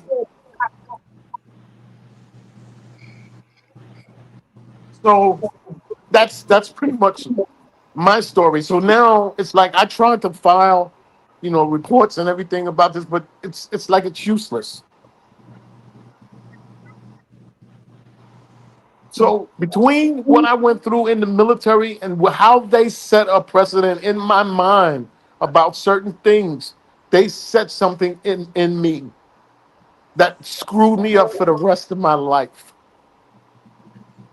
It screwed me up for the rest of my life. I had it the whole time, and when I was in the military, I would tell them I need earplugs. I need stuff that because there's loud noises, there's gunfire, with the gunfire and stuff. I need earplugs. Okay, we'll get them to you. Yeah, but you got to go. All right, we'll get them to you. Now, in a week, I got to go get fitted for hearing aids. I have to wear hearing aids because of the ringing in my ears that's accentuating the headaches that I get every day. So I have to now. I have to. I was just fitted at audiology, and I have to wear hearing aids to stop the whistling in my ears that makes me want to cut my head off. So, guys, that's my story. And then there's other things that's involved, but I went into the military to make myself better. I went into the military to prove something for myself, and it made me it kicked. I got out of the military with the exact opposite of what it was supposed to be. And how am I supposed to go and try to get a young man to join the military when I have these issues? I will not. I can't go to somebody and say, "Oh, it's a good idea. You should join the military." I don't have that in me with them. I'm sorry. I'm I not have going a to convince question. I them. have a question for Michael and Jeff. Um, has it helped, like religion helped you at all? Like finding God or any kind of spirituality in what you've gone through? Has that helped you? Because it helped me a lot when what I went through. Well, I'm a Freemason, and I get to work with the brothers and stuff, and we do things to help people, and like we're getting ready to do the big Thanksgiving turkey giveaway and stuff like that. And then I do a lot of meditation, and I pray. I pray. Okay, good. I talk to my mom. I talk to my dad. Because my dad is sitting right here with me because my dad is coming through Connie, you know. So, but yes, I do pray, and I have friends. I have people that care about me. I have people that I love. I mean, MJ is like one of my best friends. Jeff, you're a very good friend of mine. You guys, when I'm around you guys just make me feel good. I just feel good. So Jeff, has it helped you? Has religion helped you at all? Yeah, so I'm a very strong believer that when it comes to recovery or wellness, that it can't be anything physical or tangible, Hmm. right? So I believe that true wellness and recovery reside in being emotionally secure and spiritually secure. Yes. So I believe that spirituality and my emotional wellness are what keep me balanced and healthy. right? Because that's something that no matter what happens, no one can take that away. I have to give that Yeah. away. Yes. That's not something like if I put my wellness in my job or in my relationships, if I put it in anything tangible, then that means when those things leave, so do my wellness, Mm-hmm. right? Right. So I believe that wellness has to be spiritual and emotionally inept in order for it to be substantial enough. Not only that, but it's also wherever I go, they go. So I can't leave my wellness. It goes wherever I am. So Mm-hmm. You know, with my photography, you know, because I'm a photographer. I'm a Getty contributor. I've been a Can I Getty just ask you photographer. just to keep the camera still because we Oh, get oh, okay, okay. I'm sorry. yeah, just keep it Um, right. Thanks. I'm a Getty Images photographer. I've been with Getty Images for over almost 40 Oh, years. that's fantastic. Doing celebrity photography. And matter of fact, I work with MJ a lot. That's what we do. You know, we do events and stuff. So I'm MJ's photographer, and we became friends like as on an event that I had went to. You know, but being a photographer, I see. I'm very talented at seeing and judging people, and I can tell when people have issues and people have problems. As a photographer, that's my job, is to be able to read expressions and be able to read faces. And I've ran into veterans on the street, you know, like talking to veterans, and you can tell, you know, that they're going through so much.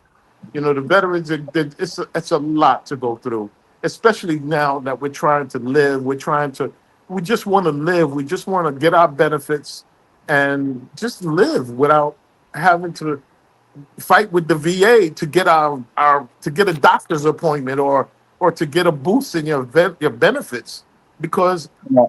we're gonna all need a boost. They're gonna have to give us a boost. And right now, we don't know when we're gonna be able to, what's gonna happen with our benefits and our, you know, the military things that we go through, as far as like things that we like, for instance, the percentage rating that you have. Yeah, Right. everybody's rated. I don't know what Jeff. What are you rated at? I can't. Are you I think you're muted there, Jeff. yeah, I'm just trying to keep the background noise out. I'm 100%. 100%? Okay, because I'm at 90 right now, and I just went in put in for the 100% because it's, and the 10% that I need is coming from the tinnitus and my hearing and my ears. Okay. Yeah. So I You just just got, so that would put me over like 100%. all right. I'm stuck at 80, and they told me if I try to push it uh for 100 again, they might knock me down because No, don't according believe to the that. bureaucrats, my PTSD is borderline. So Where are you at, Sean? I'm at 80%. I live in No. Tallahassee, Florida. Okay. Let me see if I have some. Let me reach out to my contacts and see if I have somebody in Florida that could help Yeah. you grade it. I appreciate that because now I'm stuck working two jobs, even because most of my Um, vehicles to rent, let me see and what I then can. but yeah, no, but yeah, to you guys' point, and Catalina, if I may answer the question, yeah, I'm a firm believer. You know, I grew up, my dad and my mom, church background. My mom, her dad was a priest in the Catholic Church, but he walked away in the 30s, or in the early 40s because he wanted to get married. He stepped down, joined the army as a chaplain, and then he raised 10 kids, all in Catholic, and you know, but but anyways, going to me. So even through the childhood traumas I went through before I got in the military, prayer, and my dad was a big firm believer on the Bible, introducing me to the Bible and church and believing in God. That was there. So I believed in God a lot, and I got saved right before I joined the army. So you know, even though I got made fun of in the army for serving God and for being in the military and being a Christian, and at one Why? point I Why? even got my, What was? Why did they make fun of you for? because not everybody believes in God. You know, you Yeah. got your atheists, you got different people that believe different things. And when you're the guy that in the army doesn't go out to the bars and drinks with the Oh, group, gotcha. or doesn't smoke cigarettes or other stuff. Um, doesn't go to the nightclubs. Um, yeah, they're kind of like, yeah, because I as soon as like formation, as soon as I left formation, when we got dismissed for the day in Garrison, I was calling up a brother in the church I was a part of, and he was picking me up, and we were going out to do church, or we were gonna go out to witness, or we were gonna go out to a function with the pastor. Um, I was always around the church, and most guys would be jumping out of their uniforms, going to the bar. Um, so it was kind of that deal. I mean, there was even one point where in Iraq, I was young, and you know, I was still zealous, but one point, one guy was like, "God is false," and we're in the middle of a war zone. And in my anger, I acted out and punched the AC unit that we had in the room to keep it kind of cool. Well, that AC unit broke. So then I got smoked, which I had to do a bunch of PT with a sergeant. And then I ended up having to do a whole lot of stuff because he was like, "Yeah, you just messed up our AC unit just because somebody said something about God." And but what I'm saying is that 4 years toward the time when I was going to reenlist, God was telling me it's time to get out of the military and to follow the calling into the ministry. And so I spent a lot of time doing that. But even with the struggles of PTSD, God has always found a way to help me through different people, through different networks. Learning that spiritual, because a lot of times before about I used to be so stubborn, and I still am stubborn. When I first got out of the military, or even when before that, um, I was around the church, but I was always getting out of the car, just like I would get out of the Humvee. I was doing a lot of things. The PTSD was affecting me, but I wouldn't admit it. And it was my pastor at the time. He said, "No, you came back differently.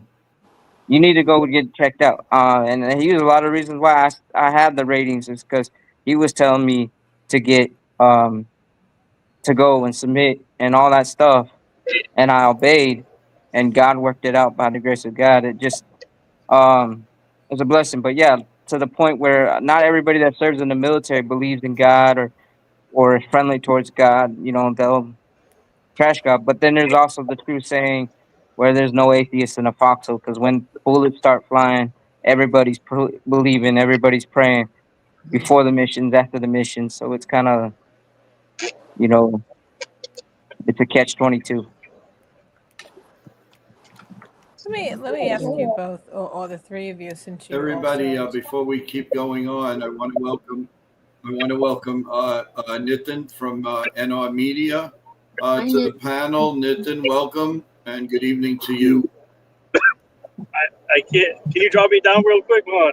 I gotta. Can you drop me down real quick, Joe, and then I don't bring know me if he back hears on? us, but do you hear us? Joe, drop me down real quick. I gotta fix something here. Can you hear me now? Take him off. No, He said drop me take him down off real quick, No. and then Yeah. bring him back on in a little bit. Yeah. I have a Okay. quick question for the three of you concerned. I try to get everybody. Like, can you hear me? Yes, ma'am. Oh, you can. Okay. I'm like, here we go again. A day like today, Veterans Day. I mean, of course, I feel that you guys should be honored every day. But do you think they do enough to recognize how you have all served and what you have risked and accomplished for this country? Absolutely not. Absolutely not. And the reason why I say that is because I think that when you use your body to write a check for the government, the government could do whatever they want with your body when you join the military. That's what you're doing. I think once you do that, once you get out of the military, if you survive it, they should provide you with a place to live. I'm sorry about that. They need to provide you with a place to live, right? A house or a property. right? Agree. You should not have to go through the VA to be able to get your health care together. The VA should straighten that all out. Once they discharge you, when upon being discharged, they should make sure all of your paperwork and everything is straight prior to you getting out. So that this way, only thing you have to do is to go to a VA hospital. You know, these are things that they need to do for us veterans. What, because it's like we put our life on the line. We're willing to die for this country, but the country is not willing to stand up for us. Because look, it doesn't make any sense for veterans to have to fight with the VA to get our benefits, and then it takes months and months and months and months for them to decide whether or not that you deserve a certain rating. And the ratings are basically done according to numbers. It's not according to what is wrong with you. And I mean, it may be something may be wrong with you, and they may have a number for it. But a lot of times, when you go for your evaluation, they're just looking at these numbers. That's for like, okay, broken leg. There's a number for that. Okay, he lost his arm. There's a number for that. Or things like that. The VA is not the VA of the people who evaluate you for your money, the compensation are not doctors. A lot of them, the doctors give them information and then they evaluate it and they say, okay, we're going to give you $100 a month and that'll be fine. Or we'll give you $200 a month, or we'll give you $1,500 a month. But who are you to decide how much suffering I have to be able to tell me that you can determine how much money I need to live on because of my injuries? Because injuries get worse over the years, as mine have. I have a bad ankle. I've got back surgery. I've got metal in my back. I've got metal in my hands. You So know, why do you think this hasn't been changed? why do I think it hasn't been changed? Right. Why hasn't it? That's a great question. That's a really good question. I don't have an answer for that. Michael, Michael, before you sorry. answer that, I just want to go up to Monty. Monty has to leave us, so she might want to say a couple of things before Oh, she sure. leaves Okay. us. Monty, go ahead. Well, first of all, thank you, Jeff and Michael and Sean earlier for sharing your stories. And I certainly appreciate everything that you've done for us. And it does not go unnoticed. And it does, resonate deeply. And MJ, maybe the question is not why hasn't it been changed, but how can we get things changed? And my grandfather had a saying. He would always say, what do we need to do to get it done? And then it's not necessarily a one word answer. It might take some time and a bunch of really intelligent people like we are here and all your listeners, Joe. But what do we need to do to get it done? Seems like I'm from the school of thought where I like things to be in motion, like moving the ball down the field, to use a sports term, versus Monday morning quarterbacking. So because that doesn't really do anybody. And I mean, it can doing that is a good thing to do sometimes. But I think that hearing your stories, Michael and Jeff and Sean, and having friends who have served in the military, and I'm very thankful for their service, and people that are no longer with us for their service. Certainly, we think about them every day, but maybe even a little bit extra on Veterans Day. But I would like to know, and like Joe said, I would like to continue hearing more. I can't do it this evening, but I would like to continue hearing more and finding out ways that we can solve the problem. Another thing my grandfather would always say, if there's no solution, then there's no problem. But I think that there's a solution, because clearly there are some problems that I know many people that are compassionate leaders would want to solve. I'm convinced that people that are compassionate leaders, like everybody that I'm looking at right now, we're all compassionate leaders, and then people that actually are decision making leaders would want to be able to solve a lot of this, because we have the best country, we have the best military, and we have the most selfless people that sacrifice and go through everything to protect us and serve us and make their families and their friends and their neighbors proud. And so, I think that we can find a way to potentially make a difference, and that can be our contribution of finding a way to solve the problem. Well, I think one of the things is like empathy. Empathy plays a big role when it comes to military, because we go through enough.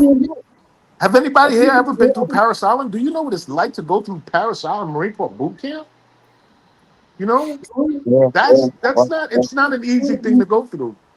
So when you think about empathy for like what military people go through, when it comes to their benefits, that it's like that's lost. It's like, what happened to the empathy? What about me? Why don't you care about me?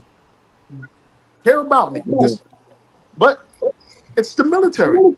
You're expendable. We can get somebody else. There's another one coming in that's at the recruiter right now that can take your place. You're replaceable. It's easy. And that's the thing about the military is you are expendable. We can get rid of you and get somebody else real easily. Right. So that's why a lot of people in the military, especially some people who have high ranks, they don't really understand that. They don't really understand that. Look, you're in an upper rank, and you have control of somebody's life. You can basically either destroy their life or you can enhance their life. And some of the people that they promote in the military don't have that. A lot of people that get promoted and are put in positions of high rank, they don't have that empathy. But yeah, no, and Hey guys, what's up, everyone? Happy Veterans Day. Sorry, guys. We finished our event with Kayvon Thibodeau from the Giants. We were trying to bring him on here to say a few things for the veterans, but we couldn't. He had to leave after the signing. But I just wanted to say Happy Veterans Day to everyone. And Sean, shout out to you as always. Thank you for your service, and even Jerry, Michael, thank you for being here.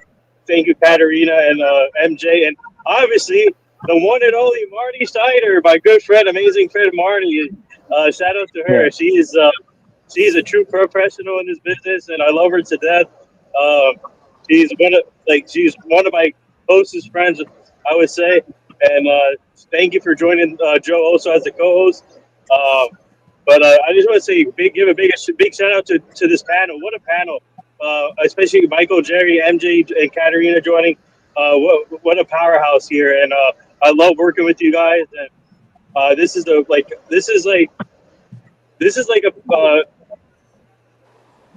hard working group that's coming together, showing love to all the veterans, all the troops, to all the first responders, to all the people who are going through stuff like cancer and all. What a show tonight! And obviously I wasn't here for the first half of it, but now I'm here, and I'm glad to be part of it. And Joe, my team and I love helping you out, and to see you grow like this from 100 subscribers to 600 subscribers is amazing. We love helping you out. But tonight is a big day, obviously Veterans Day, and I have a lot of friends who served in the military, who served in the military, who is currently serving still. And they told me so many crazy stories when they were stationed in different countries, and it's crazy what they said. But for the things that you guys put out there for us, so each country, and helping us do our job. You guys have a much harder job. So I just want to put that out there. And like I said, Jerry, Michael, you and MJ, thank you for setting this up, for bringing them on, and it's truly amazing. And I've been hearing from the backstage what you guys are saying, and you guys have inspiring stories. So Yeah. But yeah, And we didn't even get to Katarina yet. I know. Right. No, I don't know if I don't think I went through what these guys have gone through. I mean, mine was a completely different thing, but with my cancer. But Marty, like I I said, think you have something to God say has before you helped go. me. Katarina, I want to hear Joe. Can you set up a group email so that we can Yeah. a Zoom call? I want to, Katarina, I want to hear your story, and MJ, Nathan, you're always a bright, shiny, just a landing spot of happiness and Yeah. joy. So thank you for that, and Thank you. continue this conversation. And again, Sean, Jeff, Michael, thank you for your service and your compassion and empathy. And we, Joe, the ball's in your court now, Joe. As I jump off here, now you got to set up an email chain and continue to have Oh all of my us. God, I'm sweating over here. Right. Oh, I'll Jeff, get it over to you. Joe can do We'll it. all sorry, do it. Don't worry.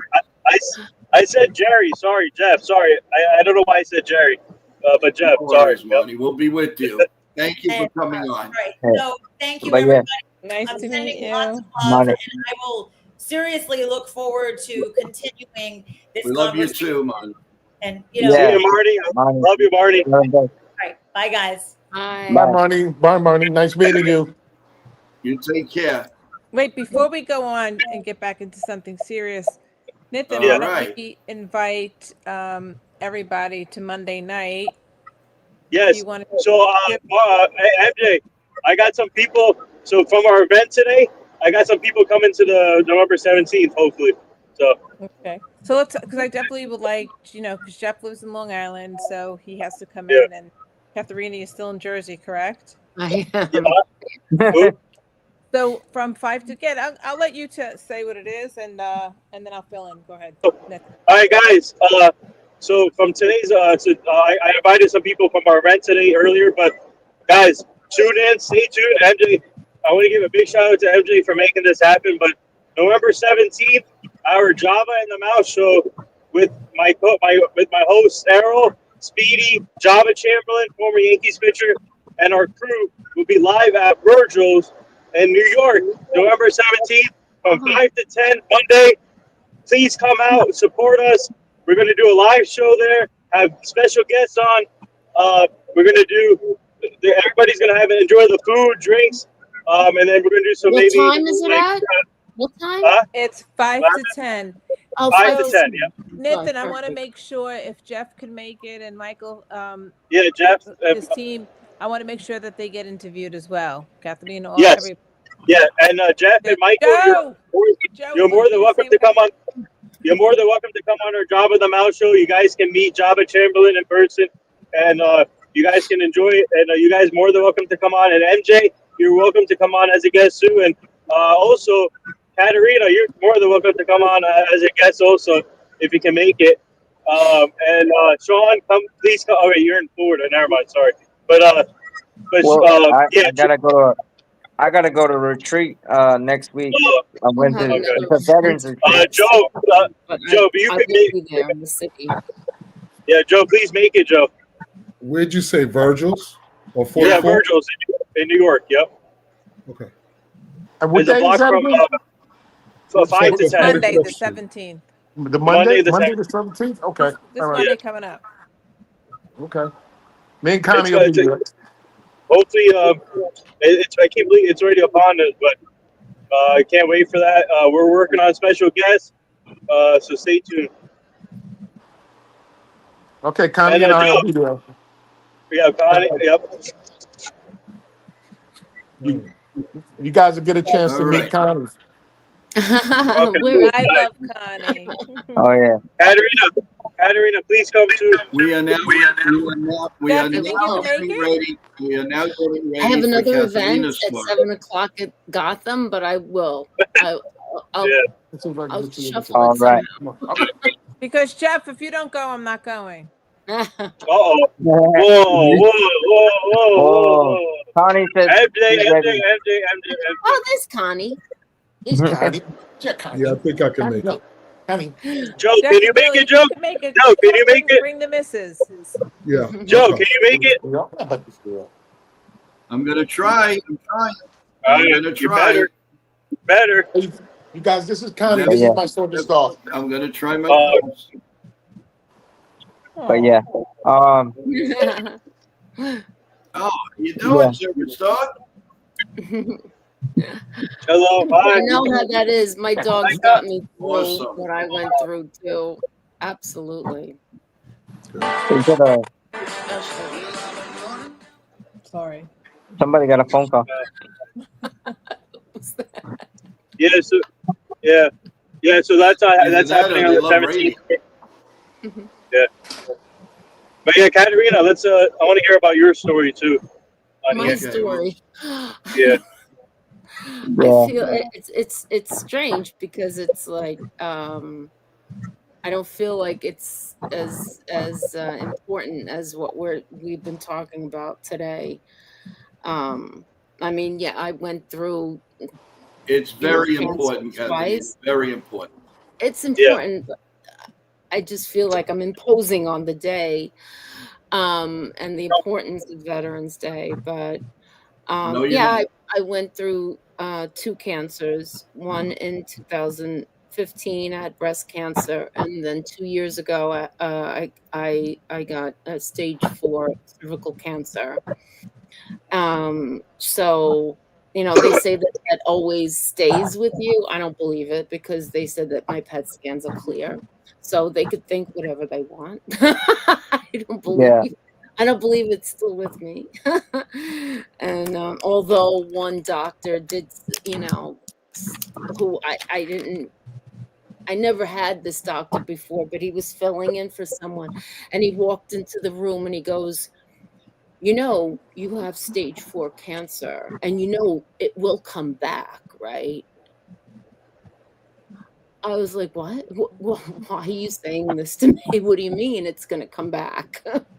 It's not going to come back. Well, I don't want you to live on false hope. Oh, thank you very much. So, I know what it is to have things in your head, and that lives with me every single day, that this doctor told me this. So I have to keep that away. And I do pray every day for my life, and I'm grateful that I have my life when I probably shouldn't be alive right now. But both of the cancers were very, very aggressive, and for some reason I'm still here. So I don't believe what this doctor told me, and we just have to stay positive. We have to always stay positive. And once, if you have your health, you have everything. And we could get through anything. We have to get through the tough times, through everything. We have to just stay positive. But you know what? It takes people around you to help you get through that. You know what I mean? Yeah. Well, I didn't have. I have friends around me, but I'm not married. I did go through this completely alone. I have no children. Just my dog, 2 dogs for the first cancer, and now I have 1 dog. But I drove myself back and forth to chemo and radiation. I did everything on my own. So, but I FaceTimed. I had not that I was able to communicate, but every day that I went to radiation, I had my phone up and I would just talk through the hour there and the hour back, that I had to drive myself to chemo and radiation. And by just talking all the time, even if nobody was listening on the other end, it was kind of therapy. It was therapeutic for me to speak about what I was going through every single day. And people, like, even if they didn't answer me, now they're saying, remember when you did that? I was with you. I was with you when you were, I was listening to everything that you said, and that makes me feel good. Because if I could help one person be able to get through the nightmare of going through chemo and radiation, that's what and just staying positive. My doctors always told me that the chemo works better you're not stressed. I'm like, you just told me I have stage 4 cancer. How can I not be stressed? Oh my God. Really? Okay. All right, I'll be happy. So the way I got through it was just talking and talking and talking and talking and talking the whole way there. And now I'm finding out, even like 2 years later, people were listening to me that I had no idea were there. So I like that. I like that they listened, and it's just like all of you guys. I mean, you have to speak, you have to let it out, because it'll stay in your head. I think the You're more absolutely that right. you Yep. speak, the more that you Yep. talk to people about it, um, you know, uh, and be positive. That's all I could say. You have to stay positive. One of my issues was trying to talk about it was the embarrassing. You would think that, oh, this is so embarrassing. I'm not going to talk to anybody about this, and that's one of the things that people have to let go. You have to I understand. was never embarrassed. I always felt like I'm not going to talk to nobody about this. It Oh took me no. years. It took me years and years to not want to talk to anybody about it. Oh, so you suppressed it too much. I totally suppressed. Yeah. Yeah. No, it's good to talk. No, yeah, it's like it's always good to express your feelings, and especially Yes. now, the big topic now and everything is mental health. Mental health is a big problem here, and and I always tell people is, if you speak your feelings, people will help out, and there's people there to help you out, and also give you guidance on whatever is going on in your life. So that's the main thing, and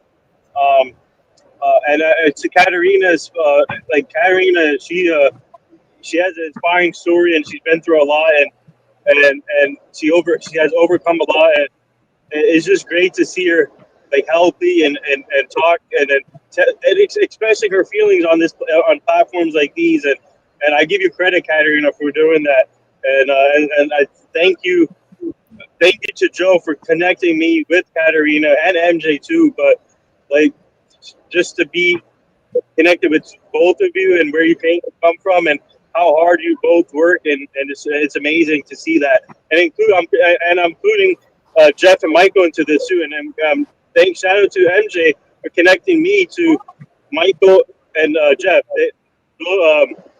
I mean, MJ told a lot about you guys too, and doing great work also. So I cannot wait to meet you guys in person, and it's just unbelievable to hear these type of stories. It makes my day too when I hear these type of stories, because for me, I'm all about my team and I are all about the community, helping out each other, making sure everybody's comfortable and and meeting the right people. That's where I come from.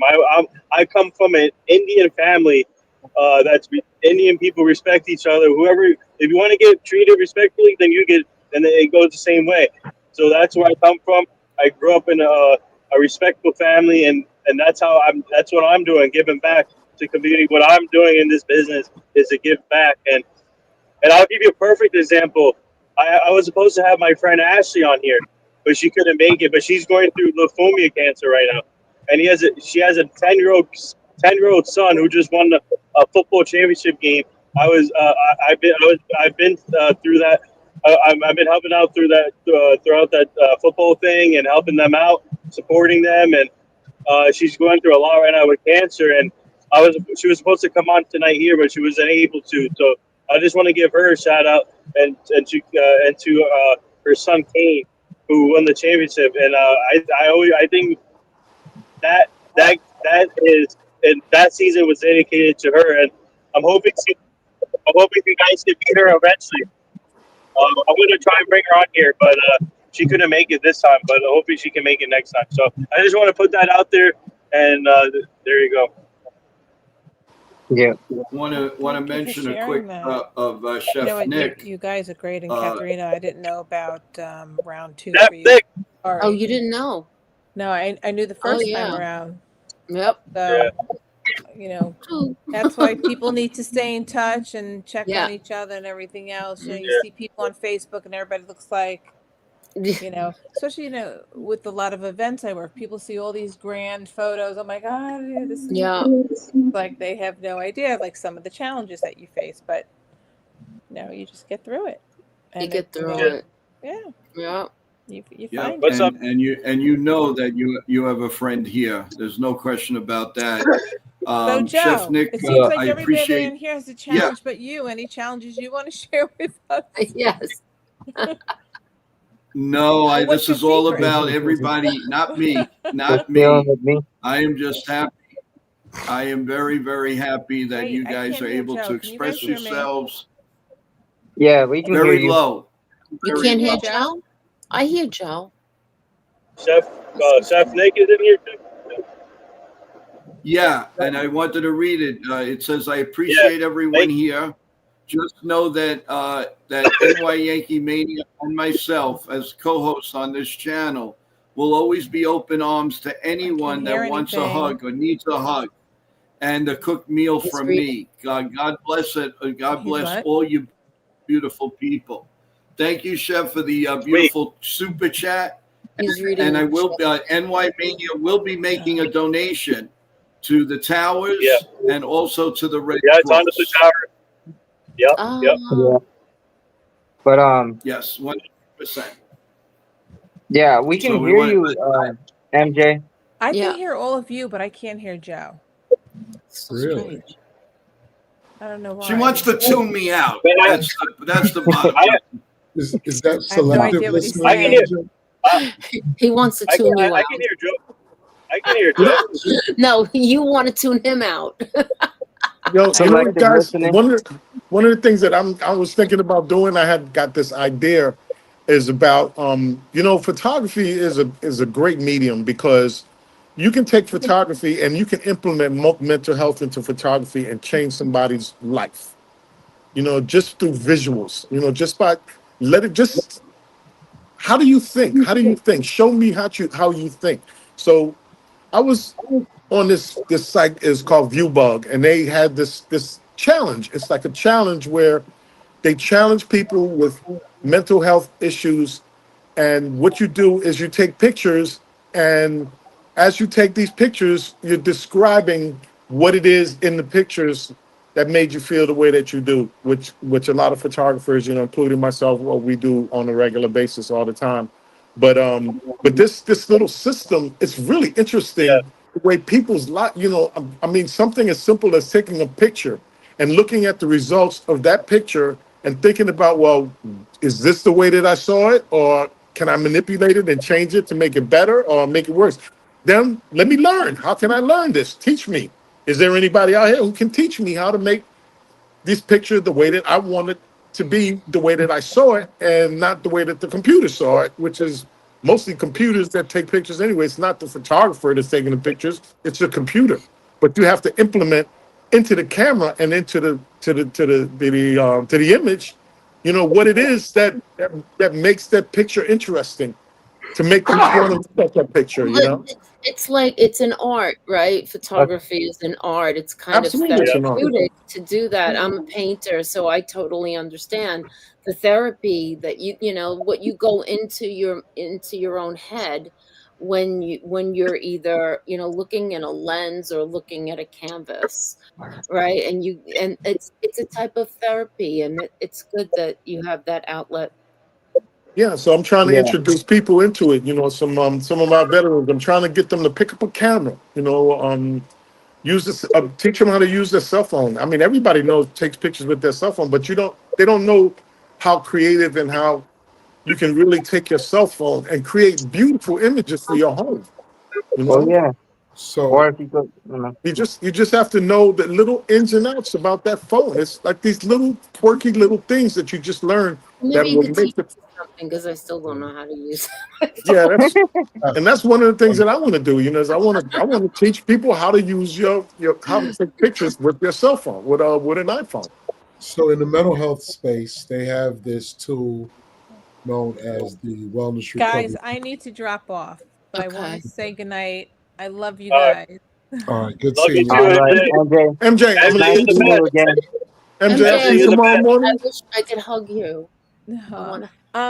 no, I have a client meeting tomorrow morning, but you're going to meet with Peter, which is great. The Peter, yes. Okay, so Oh, and call me also, in the afternoon. um, Jeff, I would love to have lunch. I hope I see you Monday. Can you think you can make it? I think I can. Now I yeah. can't hear Jeff. What do you mean you can't hear me? Oh, Is this selective listening, MJ? He said he wants to No, come. I He's okay. think hoping it's that he could Well, come. you want Okay, me he to wants to come. translate for Good, you? and we can Nathan. We can make sure Jabba interviews Jeff, right? Yeah. Well, but yeah, he's more than both of them are more than welcome to come join the show. Yeah. Okay, great. And yeah. Nathan, And I'll speak. MJ, MJ, can you hear me? I can hear you. Let me know. Keep me updated on the flyer, so when they finish it, we can post it Yes, and you need to just keep me updated. If you got the run of the show on the for me, get. right? Yeah. Yep. Send me that tomorrow. Yeah, yeah. We'll talk tomorrow. Yeah. Katharina, we need to do lunch. All right, Jeff. Yes. All right. Jeff, let's connect during the week. I can't hear you, but let's connect, and hopefully I'll see you on Monday. Joe, Good we're night, Yeah. gonna be putting MJ. this all M- together. Nice MJ, to meet you, Sean. MJ, Bye, Love MJ. you. Love you. Thank you. Okay, I'll good. talk to you later, MJ. All right, bye, guys. Bye Bye. bye. Funny. But yeah. Yeah. So, All right. so what I was Can sharing with everybody you, hear that, me?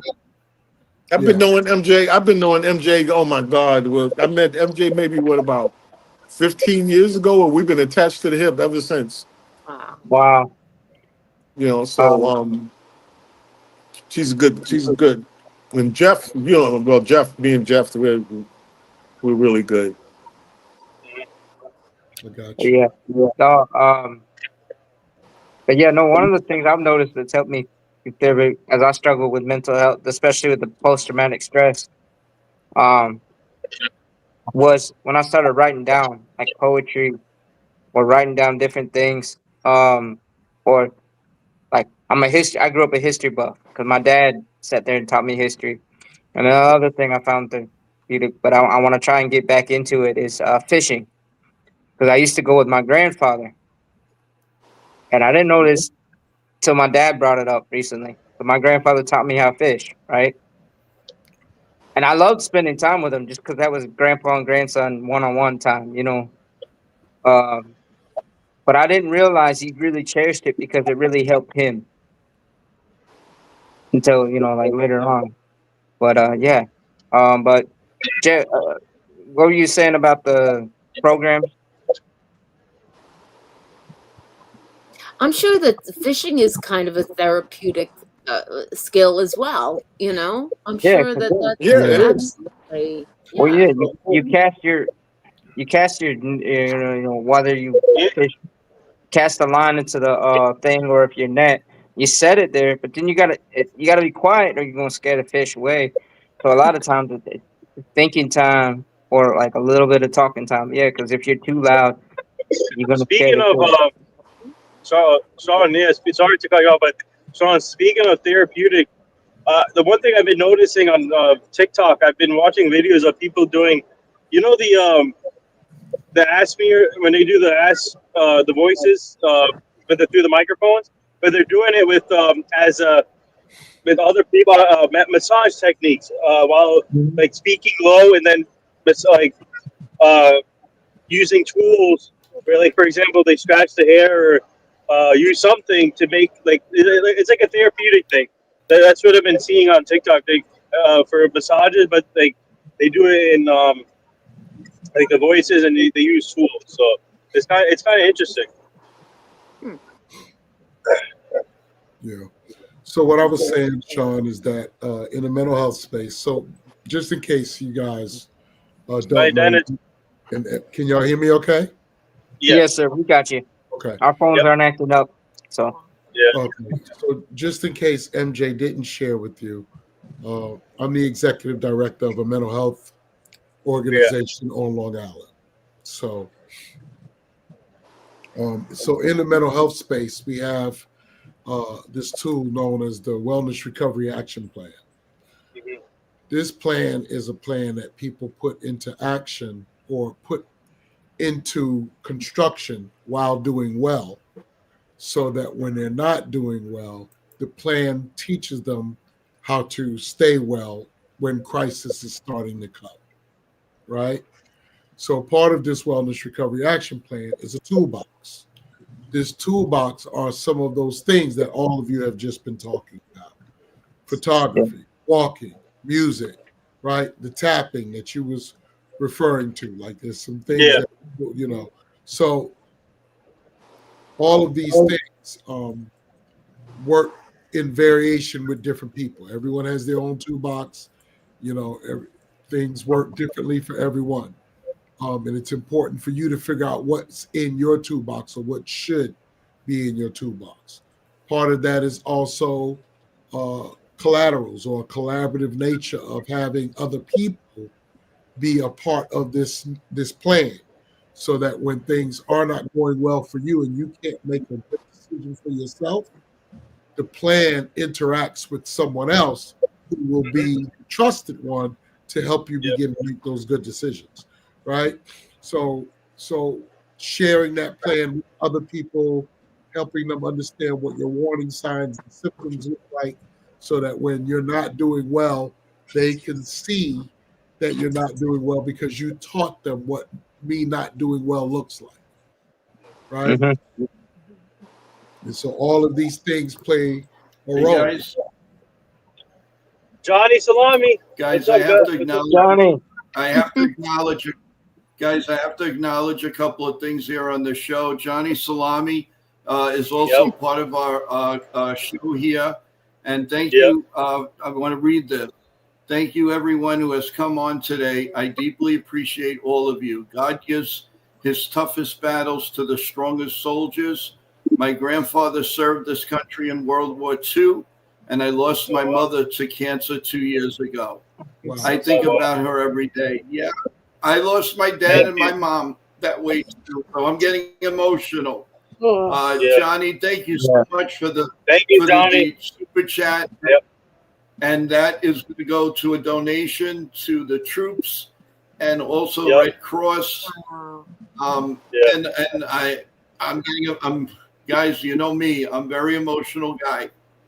Johnny, believe me, my mom and dad, I lost them both like that, so I know. And God, if you were here right now, I'd give you a big hug. Thank you so much for believing in us and believing in the show and believing everybody in the panel. I also need to acknowledge Dennis. Just want to pull it up. Dennis has been an incredible supporter of NY Yankee Mania and Mania as it is. And it was on here. Come on. All right. Caterina, as a fellow Italian with a lot of family members who have battled cancer, your story means a lot.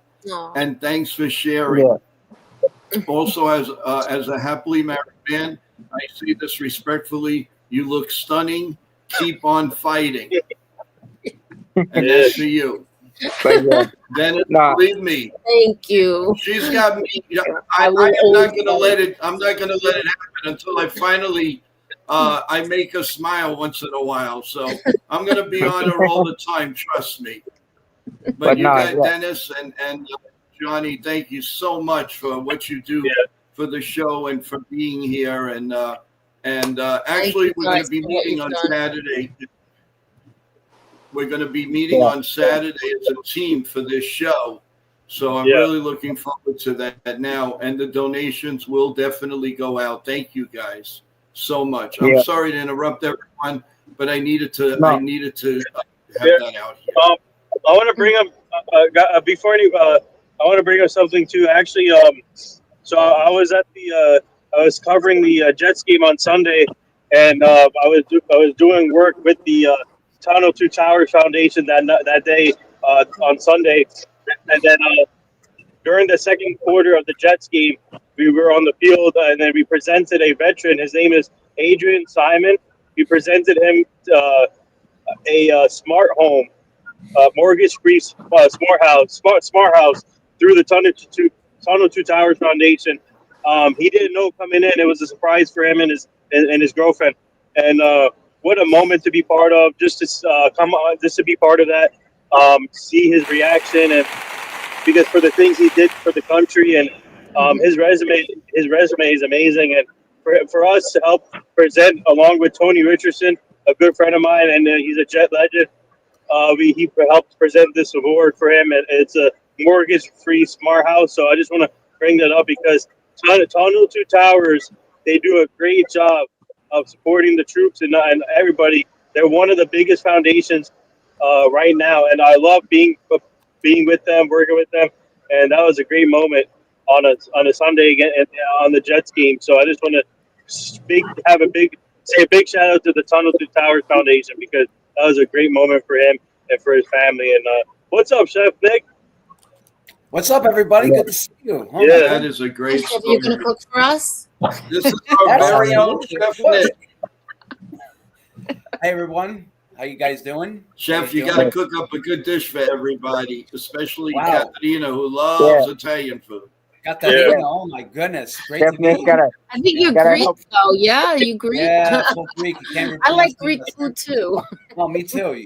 Look, if I was a baseball player, you can't even fit my last name. You got to make all food. Yeah, you got to make all kinds of food. Yeah. But no, Miss Catalina, so what was your feeling when you were finally cancer free? Like when the doctors were like, "Hey, you beat it," or I mean, what was it like? Second time. Well, both times. I mean, yeah.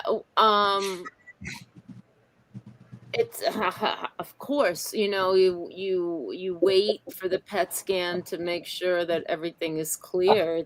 It's very extremely stressful waiting for those results. I went through a lot.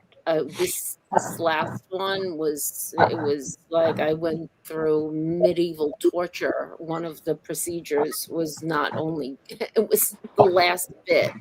It's called brachytherapy. I won't get into the gory details, but if you look it up, you'll see what I mean. Brachytherapy. Yeah, it's definitely a medieval torture, but it took away the last bit of the tumor that I had, and it was the size of a softball. Wow. So yeah, and I didn't even know that I didn't know that it was there. It's so strange that you could have something so gigantic inside of you and not know it's there. I've heard this story from so many people. I'm like, how did I not know it was how big? I have an alien in me. How did it grow that big? So yeah, I mean, the first time with the breast cancer, I knew that the cancer was gone after the first month. The tumor was gone after the first month of chemo, but I had to continue another 1.5 years of treatments to make sure that it'll never come back. So I went through a lot. I went through a longer period of treatments with the breast cancer, but the intensity of the treatments that I went through with the cervical cancer was really, really difficult. But whatever it is, it got me got me cancer free. So it's I thank God. I go to healing masses, and I really believe in that. My friend Christina Fontanelli, she's an amazing opera singer. she got me into this. She said, "You have to go to a healing mass." I said, "What is that?" I don't know what that is. She said, "You know, when the priest touches your head and people fall down on the floor." I'm like, what? This really happens? And I said, "Okay." And of course, I was very open-minded about it. I'm like, "There's no way that this could happen to me. I'm gonna all of a sudden be on the floor." And guess what? Priest touched my head. He prayed over me, and whatever he said, they said that he was speaking in tongues. I didn't know what this was. I thought he was speaking Latin, and I told him, my issue, and he did, and boom, there I was on the floor, just like everybody else. I don't know how it happened, but my legs just gave out, and I really felt like I was healed. And when I came, when I waited the 2 months, and after that, they said I had no more cancer, and that the tumor was gone. So, whatever it is, I'm not telling people go run out and go to healing masses, but it could take an outlet like that to make you believe in something, and it really helped me because I was never that religious. I was born Catholic. I was baptized in the christened, and I had, Yeah. went through all of the confirmation and everything, but I was never that religious. And this has brought me back. It's really because God saved me. There's a reason that I'm still here. And I believe that it's for me to pay back to people, to help people get through, get through cancer, get through chemo, get through whatever is bothering them. I try to find a way for them to get through it. And because I had to do it a lot, I mean, of course, I had, my mother, and I had some relatives, my really, really good friends, but coming home alone, I had just the day that I got divorced was the same, like almost the same exact day that I got diagnosed with breast cancer. So it was like, "Oh, yay, I'm free from this crazy person." And boom, and now I'm now I'm a slave to cancer. So, it wasn't only the diagnosis, but being alone and dealing with it, you get into your head and try to figure a way to get through it. So you have to stay positive. Always stay positive. No matter what is going on in the world, you have to try and stay positive. Whatever it takes. Be happy. If somebody yells at me, they're driving and they'll flip me the bird or something, I go like this. I'll do something back to that. Like, and then they laugh. Italian salute. Yeah. They'll laugh. There you go. Yeah. Oh yeah, woohoo! Oh, yell at me, woohoo! You're the silly one. You're the one. Why are you getting yourself all upset? I said, Yeah. I mean, I love your personality. Listen, the bottom line is, Katarina,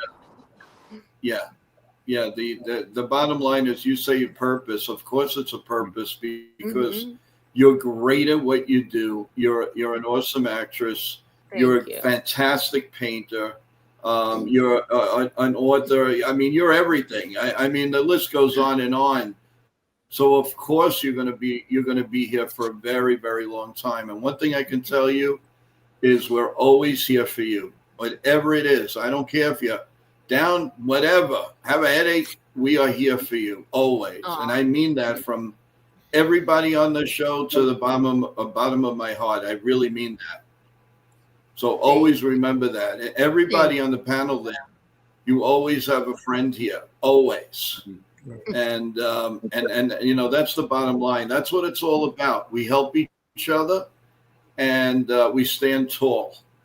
And don't ever let anybody tell you different. If you know anybody that's going through any kind of cancer, if I could help them, you know, with my words of wisdom and what I went through, Yes, you did. You did that on our other shows. Happy to help and speak to them. Yeah, I mean, you know, come on.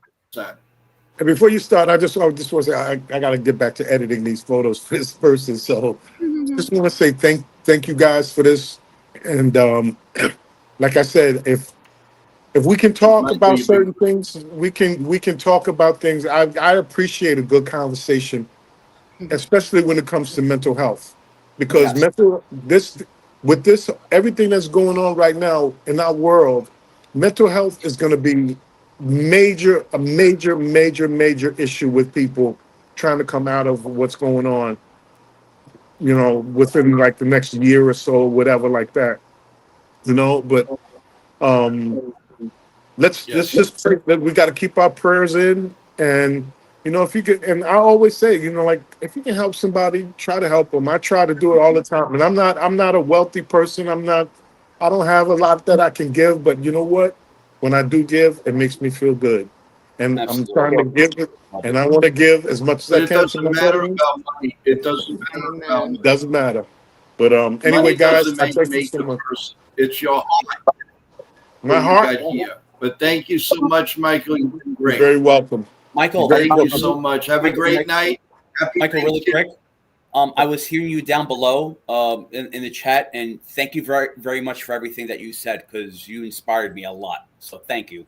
Really Hey man, thanks a lot, guys. I really appreciate it. That's what I'm here for. You know, I mean, I've been around. I've been a professional photographer for 45 years, and you know, I just love what I do, and you know, I love talking to people about certain things, because that was where my fault was, because I refused to talk to people before. I would have been able to deal with my mental health earlier if I would have just spoke to people and just talked to people. Absolutely. You know, because I didn't want anybody to make fun of me. I ought to be like, what's wrong with this guy? You know, he's like, I was always afraid of somebody making fun of me. Katrina, pleasure to meet you. So nice meeting you. Benvenuti.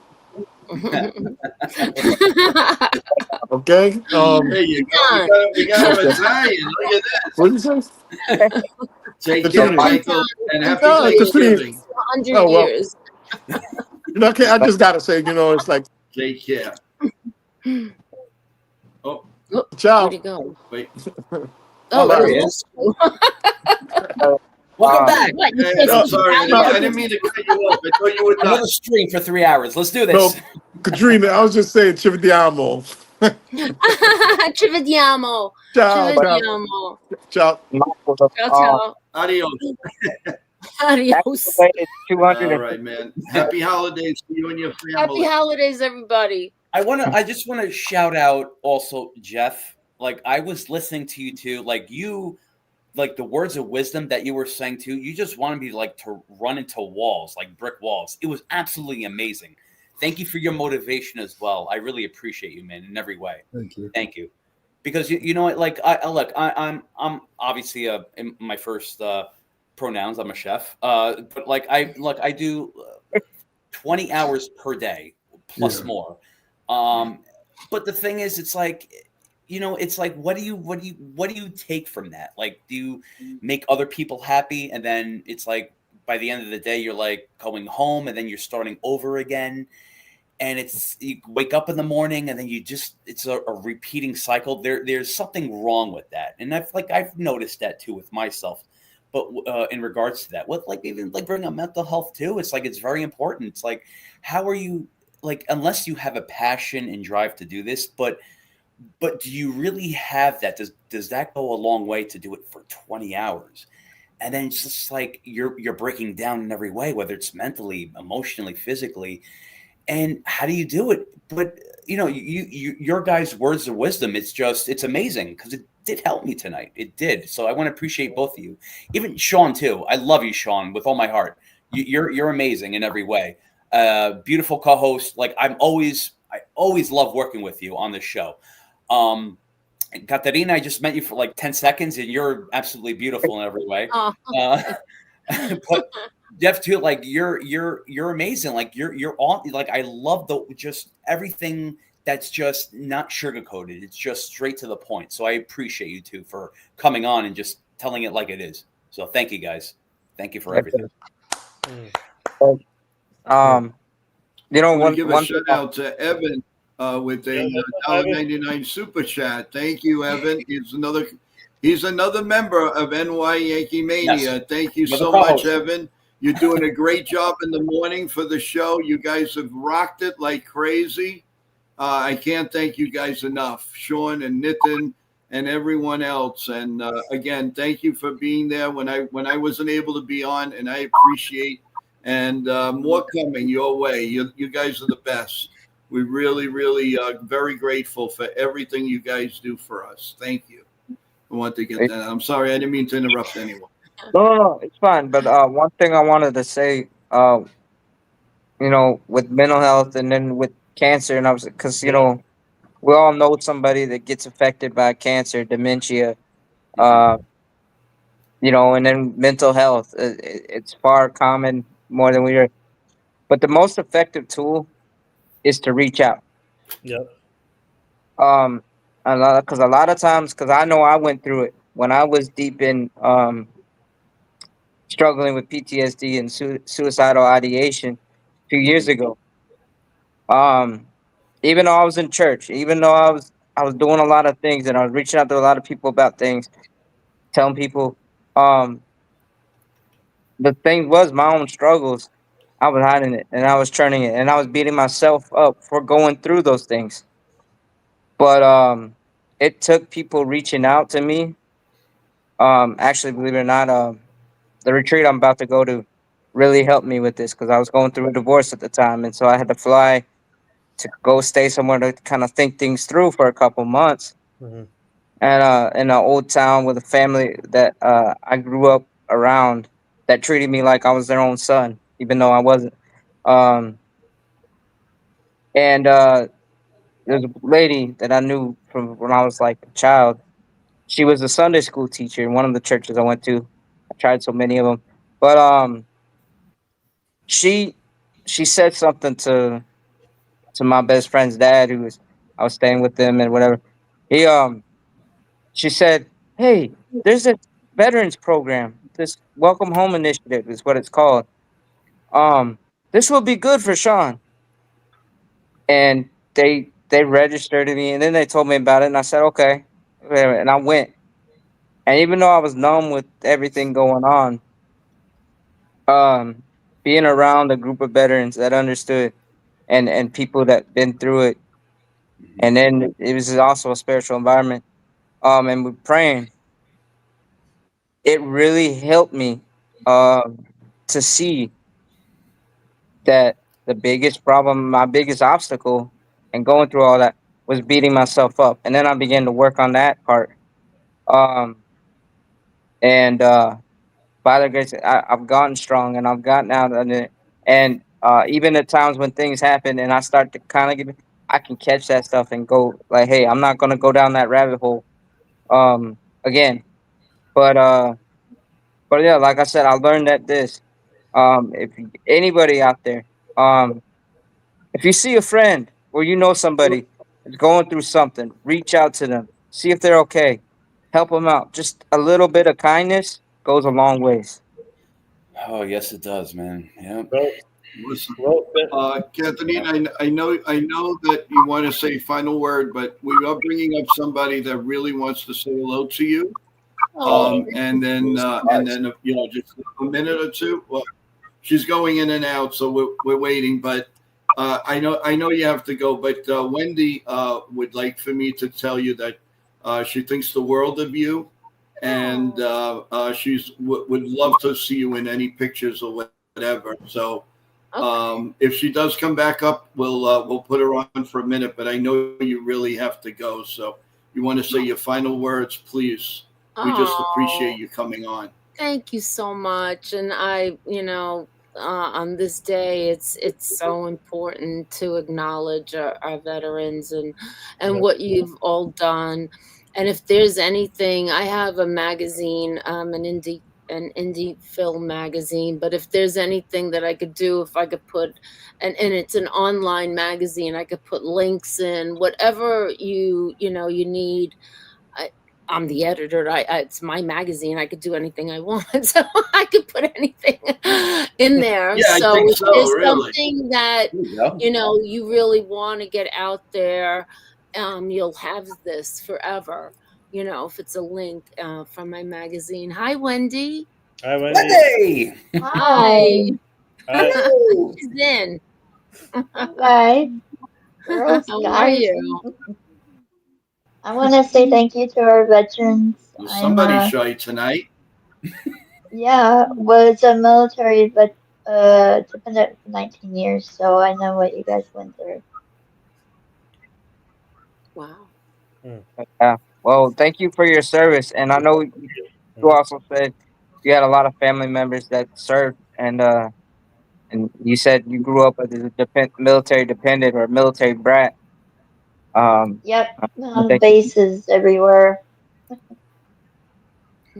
So my uncle was a Merle Marauder. He was Merle's driver. My great uncle. My grandfather was in the Army, and then my dad was in the Air Force, and my uncle was in the Marines. Oh wow! And my cousin was in the Marines too, I think. So. Wow. It takes a lot of bravery to go you got into to say hello to the military. Yeah, you have to be very brave to do that. I couldn't do it myself. It was hard just being a military dependent. So. Yeah. I spent in that, growing up in that, my mom was retired. She retired when I was young, but we still moved around a lot. But that military dependent, and I was always the kid that would brag about, my family service.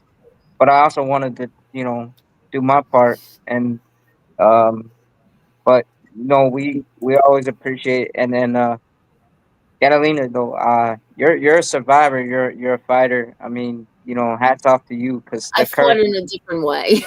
Yeah, but I fought my own body. I fought my own self. But it's a certain courage to keep fighting when everything's stacked up against. Yeah. Yes. All right, you guys. I have to go. But thank you so much. It was nice to meet you. Soon, nice meeting all of you. Nice seeing you. Nice seeing you again. Nice seeing you again. Hopefully, hopefully you can make it to our Monday, November 17th live show. I have something at 7:00 in the city, but I will come from 5 to 7. Okay. All right. I think I'm going to be there. I'm going to be there, Nathan. And if you're around, you better be there, Catalina. Okay. I promise. Okay. If I'm there, you're going to be there. There you go. I want to meet you live. Okay. On Saturday, Catalina, we'll be together, so we might give you a call and have a Zoom. Okay. That's true. Yeah, we're all having a family dinner. Yeah. Okay.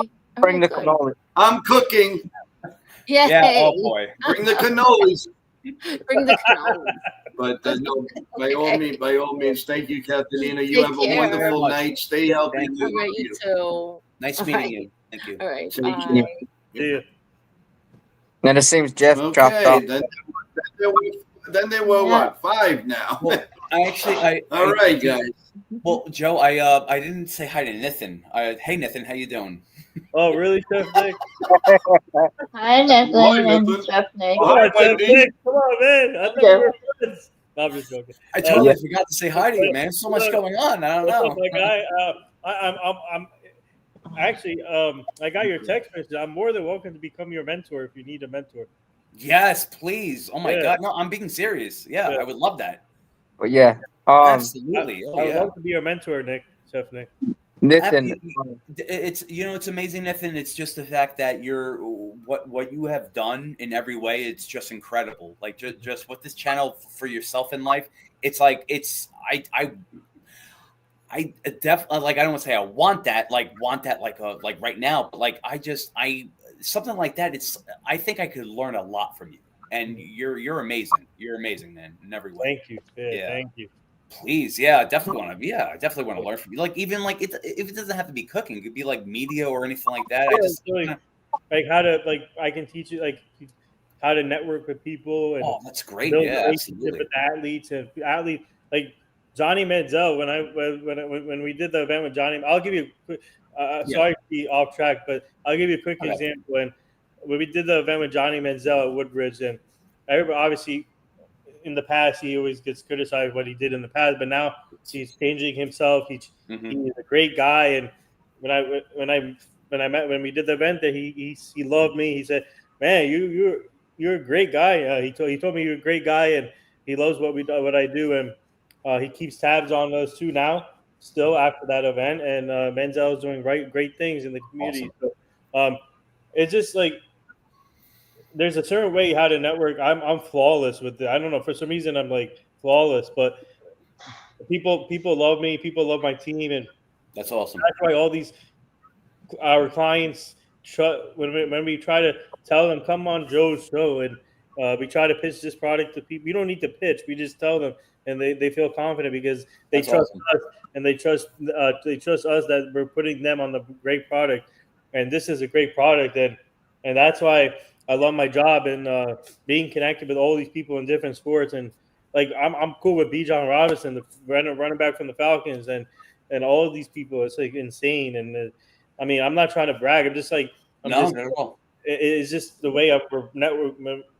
It's just how my team and I network, and there's a certain way to it, which we would love to help people out with that, and we love to be mentors. And Nick, for you to say that means a lot to us. And absolutely, of course, man. And can't wait to meet you in person on Saturday.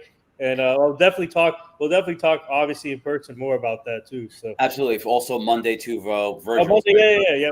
You got Chef Nick will be in town on Monday too. So yeah, double acted. And I hope everybody on this. I mean, obviously, Sean, you're in Florida. So and Wendy, I don't think you can make it. No, I can't make it this time, but maybe in the future. Wendy, where do you live on Mars? No, I'm in Washington State, in the middle of nowhere. Yeah. Are you I'm in 10 miles from. I am in southeast Washington in the Columbia Basin. You know where the Manhattan Project reactors are? Yeah. I'm like 10 miles from those. Interesting. So all the way there. Okay. When I moved here, it made me kind of nervous because my husband said, "Oh yeah, the Manhattan Project reactors are here," and I'm like, "Are you serious?" I'm like, I lived in Germany when Chernobyl blew up. We were 889 miles, so we got radiated on, almost got evacuated, ran out of food, that kind of thing. So I have PTSD from living in Germany. So we were there in the Cold War era when the wall was still up. I actually got to touch the wall when I was there. Oh wow! But they used to have Zulu calls all the time, and we never knew if it was real or not. And you'd hear the sirens going off and the planes taking off. And my counselor was like, "Wendy, you have post-traumatic stress from the military." I'm like, "What? I'm just a military dependent." She goes, "Yeah, but the sirens still bother me. Like, Hanford sirens went off like last month, and I was flipping out because we didn't know what those sirens were. But I had to leave that day to go to an appointment, so I was driving closer and closer. Oh my God! It was the Hanford sirens, and then my oldest daughter in town, well, an hour away, she said, "Mom, they're just testing." And I'm like, I wish they would put out something because when you've been by a reactor and it's blown up, it's like nerve-wracking when you hear their sirens going off. So it doesn't leave you. It just kind of stays with you all through your life. So I know. Yeah, I mean, and it's crazy. And then there's times when you get exposed to stuff. Then Oh, you I've don't even been know exposed. what. Yep, I mean, I know about that. I was exposed to probably sarin gas more times than I could be told. I mean, because in Iraq, you don't know what's in the dirt. And I mean, uh, even if it was 10, 15 years after Saddam used to test it on his people. Yeah. So, it was everywhere. And then, you don't know everything. So, Yeah, we have some breaking Breaking news news here, from guys. Nick. Oh, We wow. have All right. breaking news. Just happened right now. Trent Grisham has just declined the qualifying offer. Okay, I'm happy for him. Yeah. I'm happy for him. I think he deserves to test the market. There you go. Yep. Yeah, good for him. Good for the Yankees too. That's good news on both ends. I wish Trent well wherever. He's going to the Mets. He's going to the New York. Book it. Joe and I said he's going to the Mets. He's going to the Mets. I'm going to keep that prediction. Well, I'm telling you. I think he's going to sign a 4-year deal or 5-year deal with the Mets. There you go. Book it. But no, like I'm telling you, I got a gut feeling that Okamoto's gonna end up a Yankee. I hope so. Thank you very much, Mr. Yamamoto. Oh, there's a rumor out there that Yankees will face competition for Cody Bellinger, and that one team could be the Mets. Could be too. Yeah, if they get Grisham and Bellinger. And then it says the Yankees' Paul Skeens situation remains status quo for now, at least. It's gonna be like that till the winter meetings. I like status quo. It's better than. Hey, never. I'm onto something here. Brian Cashman is going to have a media call tomorrow to explain he's not at the meetings. Oh, okay. He's not at the general manager's meeting, he's so not he's gonna going be to talk to everybody tomorrow. Yeah, on Yes Network. And I don't know if it's going to be the Yes Network yet. We're trying to get this. But this is according now to John Heyman that the Yankees expect Trent Grisham to decline the qualifying offer.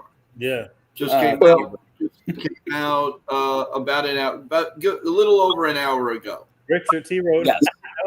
T. Road. I have to do it in a text. That's hilarious. Yeah. It's funny. That's funny, T. Road.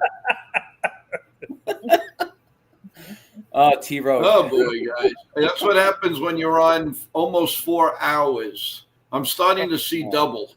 And we have a morning show to do. Breaking news. No, this was great, guys. This was excellent. Oh, this was awesome. Wendy, did you go on with another? Did you go on live at all in the last day or two? Because unfortunately, I did today.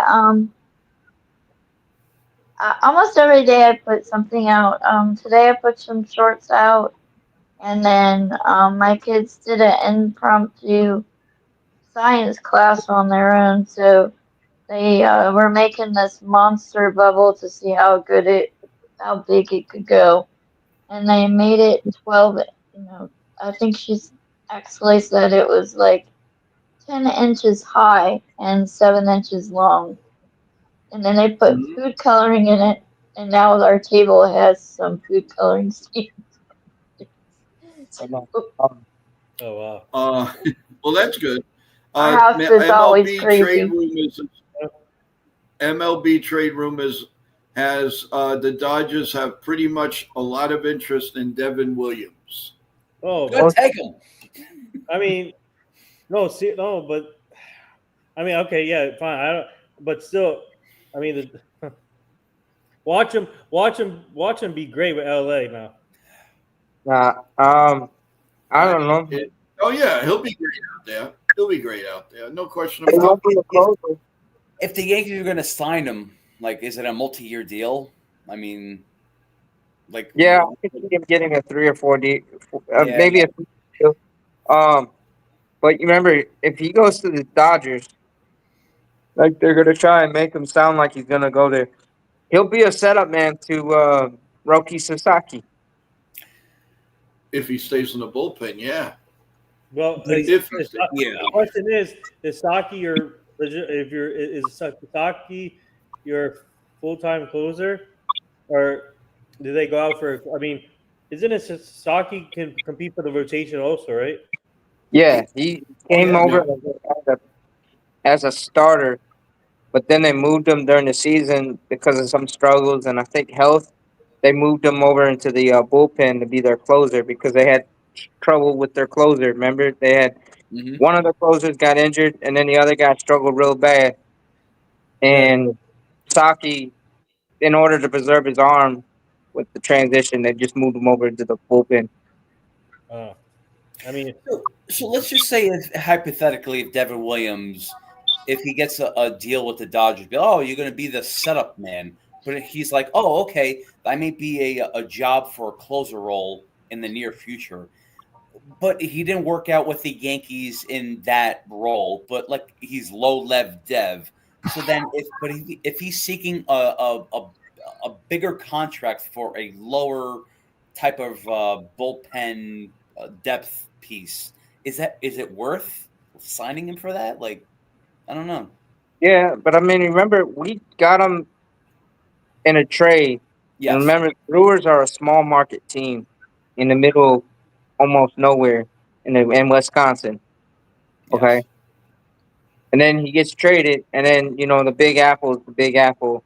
It's the media mecca of the world, especially when you're in Yankee pinstripes. That pressure on it. So he was adjusting to it and that might have been contributed to some of the troubles. The other thing is, it's almost not worth it if you consider how inconsistent he's been at times. Even with Milwaukee, he'd be great most of the time, but then there were certain times when and I mean, every closer goes through slumps. But it just show you though. You got to ask the question: can he handle the pressure of being in a big market pressure thing? I mean, he was lights out in the playoffs for us as our 6th inning guy. Yep. But can he translate that back to the 8th, 9th inning when all of it's on the line? Can he have the ice? He'll relax out there. He'll relax. It's like part of the family out there. You go out there. Oh, I'm a Dodger. I know we're going to win. We're okay now. So I think that's what's going to happen there. But Yankees have a lot of other things to worry about than Devin Williams. We're just bringing out some of this news, but what's going to be great, guys, is morning shows and afternoon shows are going to be packed. So Evan brought up a good point. I was going to bring that up. Yep. Yeah. Yep. So he said Williams wanted to join the Dodgers before it got traded to the Yankees, so he might take a lower deal. That could happen. Very true. Oh yeah. That could happen, and more power to him. But then that's the thing is, he's a catch-22. He could really struggle with the Dodgers, or he could just be lights out. I mean, remember before Milwaukee, his last inning with Milwaukee, he gave up a walk-off home run to Pete Alonso. Yeah. So I don't think he truly got over that for months. No, and then that's another reason why I think he pitched lousy. It was like years ago, Donnie Moore. Donnie Moore gave up the big home run as an angel to the Red Sox, and he never recovered as a good reliever. As a matter of fact, he took his life later on. So, I mean, these things stay with you. It's terrible. It really is terrible.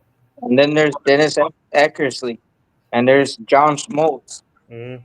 Those are two guys that are Hall of Famers. But, Dennis Eckersley hates the Yankees because the Yankees did damage to him. John Smoltz, the same thing. We took away 2 rings from him. A reliever is one of the worst jobs, man. You know what's funny is I was actually with John Smoltz this year at the GTSM shows, in Edison, New Jersey. He's a great guy, but I mean, obviously, everybody don't like. Some people don't like him, but when I was able to connect with him at the GTSM shows, he was a cool guy to talk to. We chopped it up for like 30 minutes about baseball, and he talked about obviously working on Fox and calling games, and he talked about his career to me, and yeah, he just chopped it. It wasn't an interview; it was just obviously doing an event with him and being his manager that day, and getting to know more about John Smoltz. So Yeah, I mean, I'm sure he's a good guy and he's a great baseball. It's just some of the takes you don't like because he always every chance he gets to rain on the Yankees, he does it. Mm-hmm. See you, Evan. Good night, Evan. We'll see you on the morning show. Thank you for a really Evan, good good job. night. Evan. I'm counting on you. But Wendy, you have anything to say? Chime in on this. Do you want Devin Williams on the Yankees? Give us your thoughts. What do you think, Wendy? Well, I think he might be good. I don't know. We'll have to see. There you go. How things work out. There you go. Chime in. Don't be shy. Yeah, say don't be what shy. you gotta say. Well, There you go. Much better. I know you're all my brothers, so. Nah. Yeah, but if you have an opinion, you got to let it out. You got to let us know. Okay, good. How about those Tigers? That we don't want to talk about. No. No, they didn't do well this year. I was not happy. Yeah, they were the bozos of the American League this year for sure. Yeah. For sure, yeah. What blew my mind was they were cruising with one of the best teams for like most of the season. Yeah. And then all of a sudden they just blew the whole, cruising lead. Blew the whole thing. Mm-hmm. But I'm now switching over to a Yankees fan. yeah. But no, the Tigers, they got some good pitching, but they got a young offense that's potent. Yeah. But outside of Scooball and Flaherty, who else they got? They need a little more experience. Well, free agency. Yeah. I mean, their pitching staff, like their rotation, it was like Scooball and company. Well, I mean, like if you're going by trade, like what we were talking about the past couple or 3 days was Michael King, or even Paul Skeens, hopefully, right, Nathan? I know you're very excited about that. He always puts a smile to Nathan's face. I love it. Leave it down. As long as leave it down. There you go. As long as leave it He's down. throwing up the gang signs. There we go. Scooball +1 or Skeens +1, then he's about Skeens. Well, Skeens is a great player, but Libby is a beautiful woman. Well, she has to be included in the trade, right? She always has to throw out the first pitch. Well, no, that always. It's just He's my starting pitcher every day. Here's our starting rotation. Ready? Libby Dunn, and our bullpen. Wow, I love it. I love it. It's a great rotation. Our catchers, Libby Dunn. Wow. Our bat girls, Libby Dunn. Our managers, Libby Dunn. Everybody's Libby Dunn, actually. Let's go. Well, yeah, no.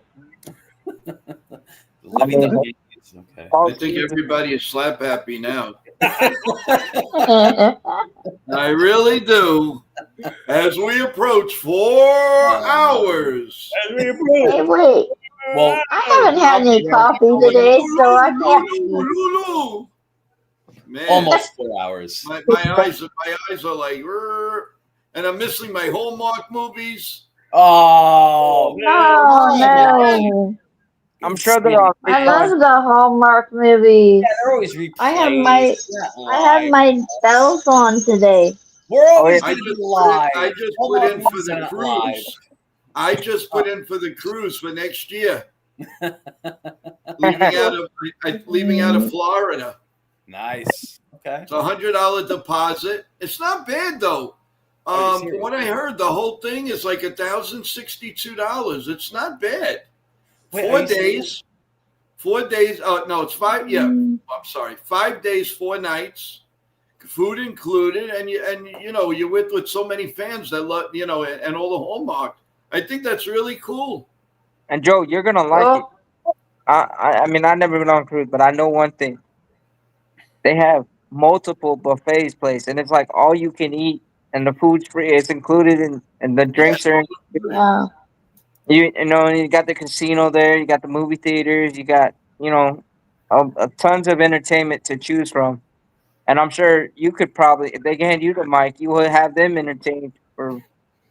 Oh, definitely. I'm They gonna play have my all face. kinds of stuff. Not to sing. No. I'm gonna give my charm and everything. Are you kidding me or what? Yeah. No, but that it does sound like a lot of fun. It's really cool. It really is. But Yeah. guys, I think today's show went way beyond and beyond of my wildest dreams. I think it went really well. Yeah. Help from all of you guys. No, it's number one. Thank you all. It For was your help. awesome. We worked very hard for night and day trying to put this together. Who was coming on, when they were coming on. I always wanted to keep this positive. Yeah. I was a little taken back that some of the negative thing. I got to be honest with you. You know me, I don't lie on the show here, guys. I was a little taken back that there was too many. It was a lot of strong opinion the other way on that, and that was a little unexpected because this is supposed to give thanks. Yeah. And I'll be honest with you, I did get a couple of texts already of a couple of people being a little bit annoyed at that, at that situation. So I'm sorry, guys. It was a little annoying. I can't control what other, somebody's gonna say, and I apologize if it offended anybody that defends the country or anything. I had no idea because you know me, we're always being positive here. So if that bothered anyone, I apologize. Well, after I made my little comment, it seemed to shift the other direction. Well, this is the thing too. It's just like the beauty of freedom of speech is it could go in any direction. It could go in the right direction or the wrong direction. So it's like really there's no repercussions for that. If it happens live. I mean, it's not your fault, Joe. It just happened. So yeah, it's just people's opinions. Well, like I people's said, opinions, and you can take it or leave it. As long as it's on the topic, it's not on anything else. And I mean, listen. Again, people, a few people. Now I got 5 people, 3 in the email and 2 in my texts that were a little bit annoyed about it. And again, I apologize for that. But again, like you say, freedom of speech. As long as they don't curse, no politics or anything like that. I can only control what I see. Unfortunately, it's not much of a delay. Joe, what happened? They were just talking about a lot of the things that that are not given to them as well. Sean could tell you probably better because he understood it. I'm an innocent bystander. I couldn't tell you if he was right, wrong, or indifferent. But Sean, if you want to take but just a couple of minutes on it. Let's not rehash everything. I don't want this to go negative. No, and I could say this, but I'm not gonna. It's nothing against the guest, the guy that was on earlier, because what he went through was real to him. Right. And it's common to a lot of veterans, unfortunately, but and a lot of veterans like him, and it's a battle that the way sometimes you get treated by whether it's the VA or other people, it's negative, and then the bitterness creeps up, and it's a hard thing to get rid of once you become bitter towards things. But a lot of bitterness.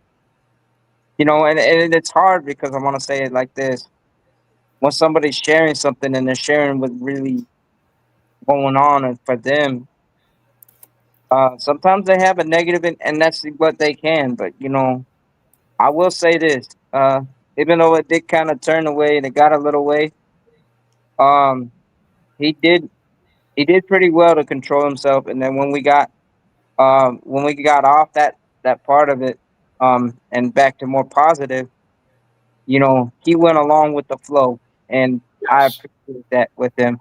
Um, and and I do apologize if anybody got offended with what was shared, or Mm. if anything was said that kind of offended them. We got that other term, but it's part of live TV. We keep it real, Absolutely. but we Yeah. try to Yep. keep it on the positive side. But every once in a while, the negativity does sleep in, Yeah. and we try our best. But yeah, I can say this like this, because Wendy knows too. Um, all veterans, and there's so many of them. But there's veterans that go through the negative, and that's all they get. They get the negative, and then there's veterans that get Yeah. to positive and negative. Um, and it's hard to be able to focus on the positive when almost all of what you get is negative. Right. Right. Yeah. But again, And I there's the negative and the positive, and the thing is, like you say, it is freedom of speech. But I honestly, if that could have been avoided a little bit, I wouldn't have minded. I had a feeling it was going to spark up a little bit, but as long as people understand, it's not something that I'm privy to. I did not know. What was coming out. And again, nothing against them. They're fighters. They were awesome. They really were. It just a couple of people did get offended by it, and they were happy that they weren't on because they would have gone tooth and nail with them. And of course, I wouldn't let that happen on this show, not at all. But Yeah. again, I want to keep this positive. We had a great stream. I think we're going to do this, God willing, every year. And now we know more or less. So it was the first time I ever went through it. So now I know the do's, the don'ts, and the wheres. And but what made it great was our chat was awesome. And you guys were awesome. And again, and with Johnny Salami, we appreciate the super chat. Chef Nick, we appreciate the super chat. And the donations will go to the Red Cross and also the towers, the tunnel towers. So have no fear on that. I will get on that just about immediately. But I wanted, Joe, sorry to call you off, but my team and I tried to bring more people on this for this thing, but unfortunately, some of them couldn't make it. But the people that we brought on for this platform did a great job. Shout out to Fred and Marnie. I love her for being the co-host for Joe. My team and I love working with her, so shout out to her for being the main co-host. Great. And then also Katerina, MJ, Jeff, Michael, everybody who joined. I wish we could have been more, but hopefully next time there's more to it. But I want to give a shout out to everyone. Obviously, the headliner. Oh yeah, and Sean, and obviously shout out to Sean, and thank you again for your service. Sean, you're like a true inspiration for our show, along with Ken. Also, thank you, Ken, for his service. And Ken is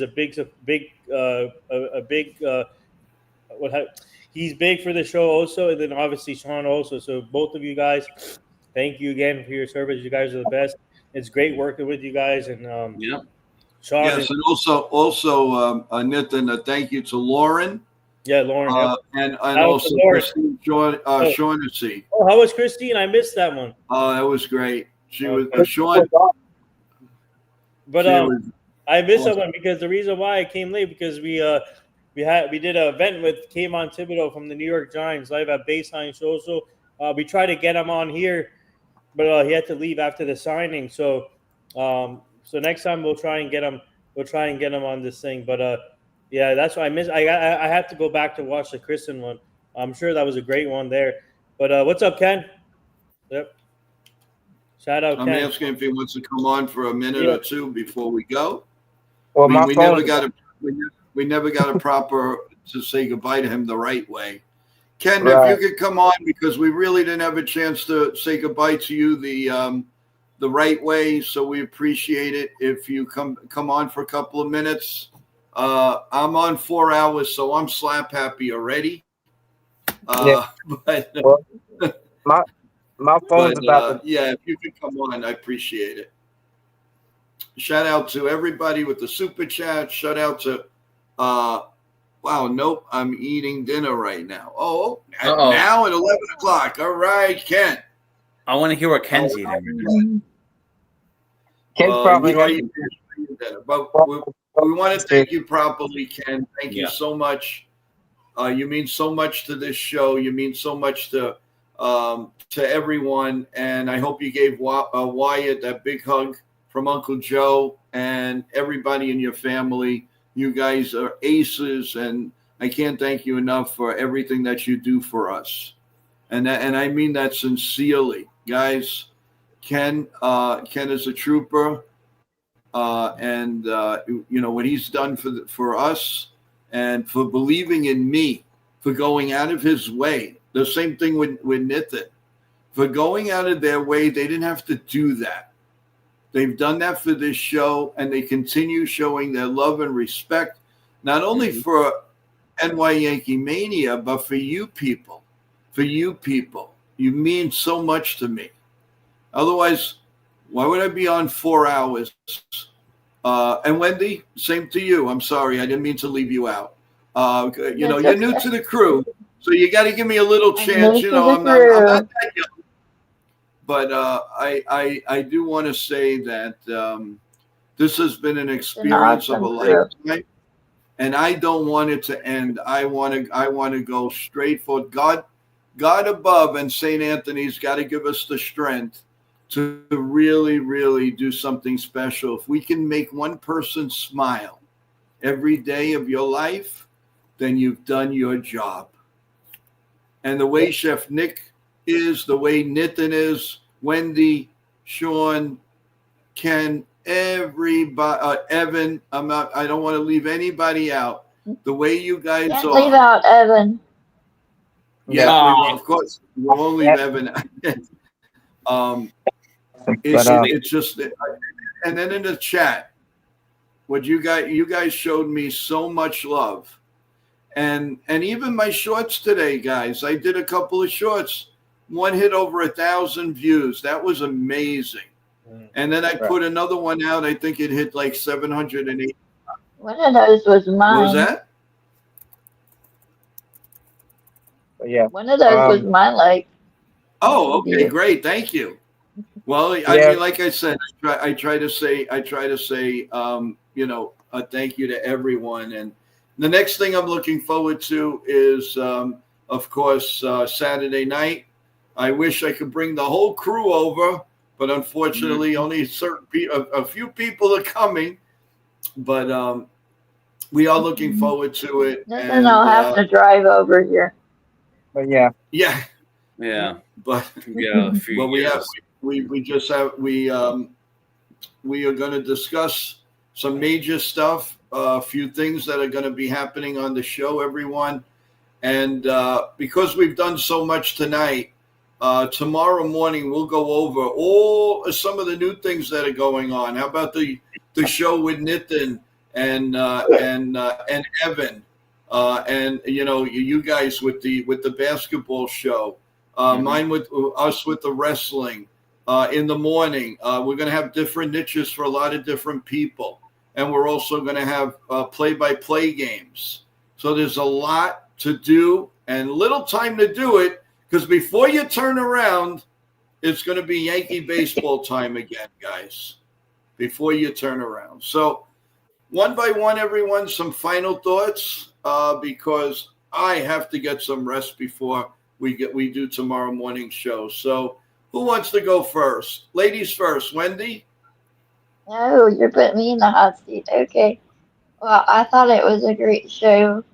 And even though some of it was negative talk, it did turn around and people came around and were positive again. So I think that was good. And I just want to thank you guys for making me a part of your team and trusting me and things. That's really cool. And I feel like I'm a part of Anytime. another family too. Thank you for the super chat. You don't have to thank do you. that, and that will definitely be a donation to the Red Cross Thank you. and the tunnels. So I promise you that I will not let anybody down. You're awesome, Wendy. Yeah. Thank you. Thank you. Thank you, Wendy. Thank you. And if anyone would like to mentor me, I'd be happy. Oh, pressure. What No happened? pressure. You know, I'm always about. I'll be everybody's Okay. mentor. on this panel. Oh, there you go. Great answer, Nathan. Oh, wow, cool. We officially hit the 4-hour mark, guys. 4 So hours. let's go. Time for bed Let's soon. keep it going. Let's keep it going. I'm pumped up. Yeah, we all. My And you husband guys won't be happy if I'm on really late, you know. I was on the phone all day long. Is it a lion? Yeah. That's a lion. I had. Yeah, he's a guess lion, what? all right. With at our event with Kayvon Thibodeau today, I had 10 compliments on the shirt, saying "Love it." Wow. Nice. Are they coming on the It's show? kind of cool. I'm so happy for you. Yeah, we're working on getting some people from that Joe's event. falling asleep. What event was that, Nathan? I'm sorry. So we had a Veterans Day event with our good friend Kayvon Thibodeau from the New York Giants. Gotcha. He was live at Baseline Social in Oceanport, New Jersey. We did it for the veterans and also for the fans. We had a great turnout, and yeah. So we tried to get Kayvon to come on here live from there just for a little bit, just to say something for the veterans, but he couldn't do it. So we're gonna try and get him on here later on in the future. But it was a great event though. Awesome. Evan, before you guys go on, Evan just texted. He'd love to have been here, but he had another very important test to do. And good luck with it, Evan. And we will see you tomorrow morning, I would guess. I hope so. Right, Sean? Mm-hmm. And, you muted, Sean. Sean, you muted. T-Road says, I can't hear you. He's muted? Yeah, Sean's muted. I can't hear him. But all right. There we go. I hear you now. Okay. No, I understand. I muted myself. But all right. My phone's about to die. I'm gonna try to shorten it up. But Evan, no, we appreciate you. Joe, we really appreciate you. Thanks for putting everything together. And reach out to Christine and Catalina, Marnie, and MJ, and even Jeff and Michael, because it was a great show. But for them, for Marnie, MJ, and Catalina, and Christine, it would for them to take time and to come on from their busy lives and do this. It was a blessing having them on, and I really appreciate it. It was a great show. Yeah. Even though we had to go through a little difficulties and different things, it was a great show. It's much appreciated. But hey, 4 hours later, just drink some Lavazza and we'll keep nothing. But no, Joe, everything. I mean, I can't say enough. And Chef Nick and Nathan, I really appreciate you because you guys do a lot of things to keep the energy going. And then Wendy, it's nice having you on there, and I love how the chat, everyone in the chat. I know I don't say it all the time, but I mean it. Everybody gets interactive with each other, and I love that. It's lively. Absolutely. And we do our best to keep it civil, but you know what? With everything going on in sports world, all I got is one question for y'all. Are you ready to rumble? Yeah. But yeah, yeah. I'm telling you, this free agency period and the winter meetings, they're gonna be fire. They're gonna be wild. And then Basketball is already being wild. NFL is already being wild right now. Everything is just going crazy right now. And then wrestling, um, it's great. But yeah, guys, come on. Uh, check this channel out if you want the information. We're not gonna lie to you. We're gonna give it to you as it is. But we may give you our opinions. But hey, we're also willing to listen to your opinion. Just be respectful, Mm-hmm. be civil. Because we do have children that listen and watch along with their parents. So 5 on my end. right, we wanna keep things civil and teach them that civility does matter. So Sean, I just wanted to also say on my end, are you okay with everything? Like just with the show, everything okay with you? Like how'd okay, you? Yeah, everything good. Like with the feedback with the show, I'm saying like how do you feel about that? I would love to have feedback because I want to know what I can do Awesome. to help the team. That's awesome. But I want to know what we all can do together as a team. That's Feedback. yeah. And as you Oh, know, don't like I worry. always, I got plans for you. yeah, Sean, I just want to say too. I always say too, like I love working with you, man. You're amazing. Yeah, and I'm glad you're part of the team. Every time you're on, it's always good chemistry with you and me, man. Appreciate you. Same way. Likewise. And Love And same one thing. thing one thing I want to say in the chat before we wrap this up and have final thought. So sports Travis, I'm glad that you're doing better. Yes. Yes. I did see your emails, and I hope I couldn't get into a long discussion, and I'm sorry. As you know, I was very very busy, and it's even going to get busier because tomorrow I have the show in the morning, and then I got the big show with Sirius Radio, XM radio star Howie Carpin, who's written books and is a Yankee aficionado. So if you want to hear some Yankee good talk, you got to come on tomorrow at 7 p.m. You will get a lot with Howie Carpin. Guys, don't miss this show, and you can ask him any questions. I've worked with Howie years back on WMCA radio and WEVD here in New York. So trust me when I tell you, he's going to give it to you straight as a Yankee fan, covering the Yankees and writing books, should I say. So tomorrow night, guys, if I have a voice, I will be on at 7 p.m. With a special show with Howie Carpet. And I'm hoping one or two of the guys can possibly join us. Thank you. And that's all I got to say, everyone. But you guys finish. Yeah, but Joe, real quick, shout out everyone in the chat for the support, and also Sean, great working with you as always. Chef Nick, awesome working with you too. Joe, everybody in the chat, also Sean. Ken, Evan, Wendy. Shout out to everyone. More to come for this show. So. Well, you know what, Ken, me and Sean are having a bromance moment. Well, I love having bromance moments with you over peanut butter and jelly hors d'oeuvres. Okay, so there we go.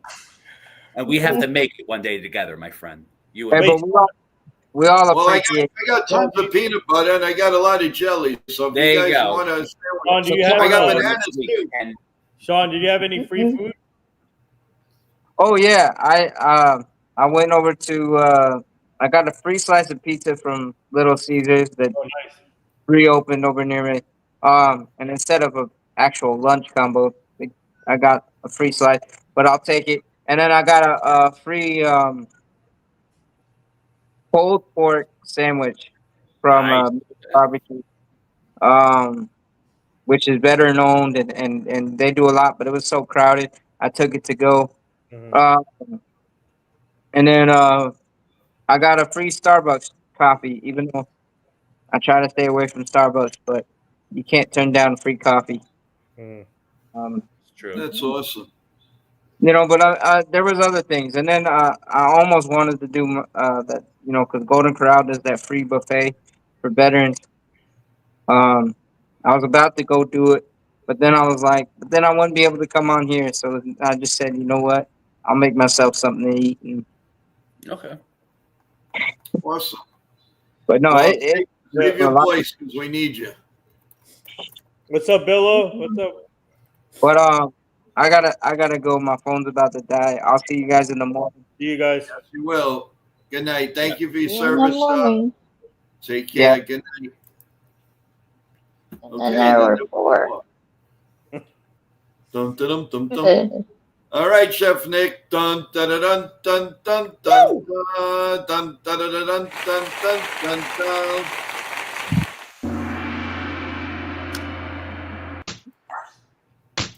Yeah. There you go.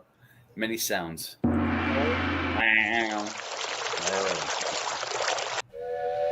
Like fish in the water. Let's see that. Oh. Love it. Okay. Go ahead, baby. It's all yours. With 4 hours, 15 minutes, and 33 seconds to go. Go. Well, wow. What a great show. Yeah. A 4-hour show. That's like almost longer than Titanic. That's great. I love it. Titanic, the movie. There you go. You know, you just remember the VHS where you had to have the the cassette, and then you had to take the other cassette and put it in because it was not enough to I watch have it. that one. You shut up and talk. Amazing. I think this was better than Titanic because Joe was holding me and he was saying, "Go, let's do it. Don't fall over." I forgot the line was. Oh man, but anyway, no, great show, Joe. Wow, just amazing all around. I'm going to forget like a lot of names to drop in regards to this, but I just want to say I'm glad maybe we didn't do an update with the Yankees. We did it maybe about hearsay for about like minute 10 minutes here and there. I think this is more important. This is more important because this was a great day to dedicate everything and in every direction to the veterans and pretty much everything that's going through something. And I appreciate you bringing me on. It was great listening in the background to Sean, to Ken. Again, I don't want to miss any names, but again, I always look up to Ken and Sean in every way. These guys are awesome. Mm-hmm. Bill O, Richard, Wendy, like everyone that's here right now. I love it. I love every inspirational story that's been told because it only helps us out in the future or right now. Like I always say, like I'm always a chef of right now, not the future, because the future has became the present, and the present is right now. And we don't want to live in the past; we want to live in the moment. And that's the thing. It's like if we live in the past, it's not going to help us move forward to the present and towards the future. And that's very important with everyone that's pretty much been saying all these great things. And look, like I always say also, words are just like great in poems, or at the end of the day, they're word vomit. They're like alphabet soup. Unless you do something like with action, then it's only going to help yourself with movement, with inertia in scientific terms. If you guys don't know that, well, inertia is the I believe it's the force equals gravity and whatever. But anyway, I'm a chef. I'm not a scientist. So I just wanted to say thank you to everybody that's tuned in. And if you guys learned anything today, it's a great time to learn and take that in because it's only going to help you further. What I got out of this today was also mental illness. It's a very important topic. Yeah. I brought it up. Anytime I'm on, I always bring it up because I'm going through it. Everyone's going through it through silence or through loud noise. You just never know. The most important thing you could ask someone, whether it's someone that you know dearly, that's someone that you know personally, or through a friend or an acquaintance. How are you doing today? How are you feeling? That's the most important thing, because those words will make these people. And again, I don't want to say these people. Make these beautiful, important persons in this world. It'll make them feel better in certain amount of ways. So I think that's great to say to someone, even your neighbor, even to someone that you see that's down and out. It's very important. So it's up. Mental illness and like depression, anxiety is up a lot right now. So this is a great time to take action, to just pretty much uplift each other in every way. So just do it, especially this time around too, the holiday season. It's very hard for people to go through things in certain types of scenarios and just everyday life, or just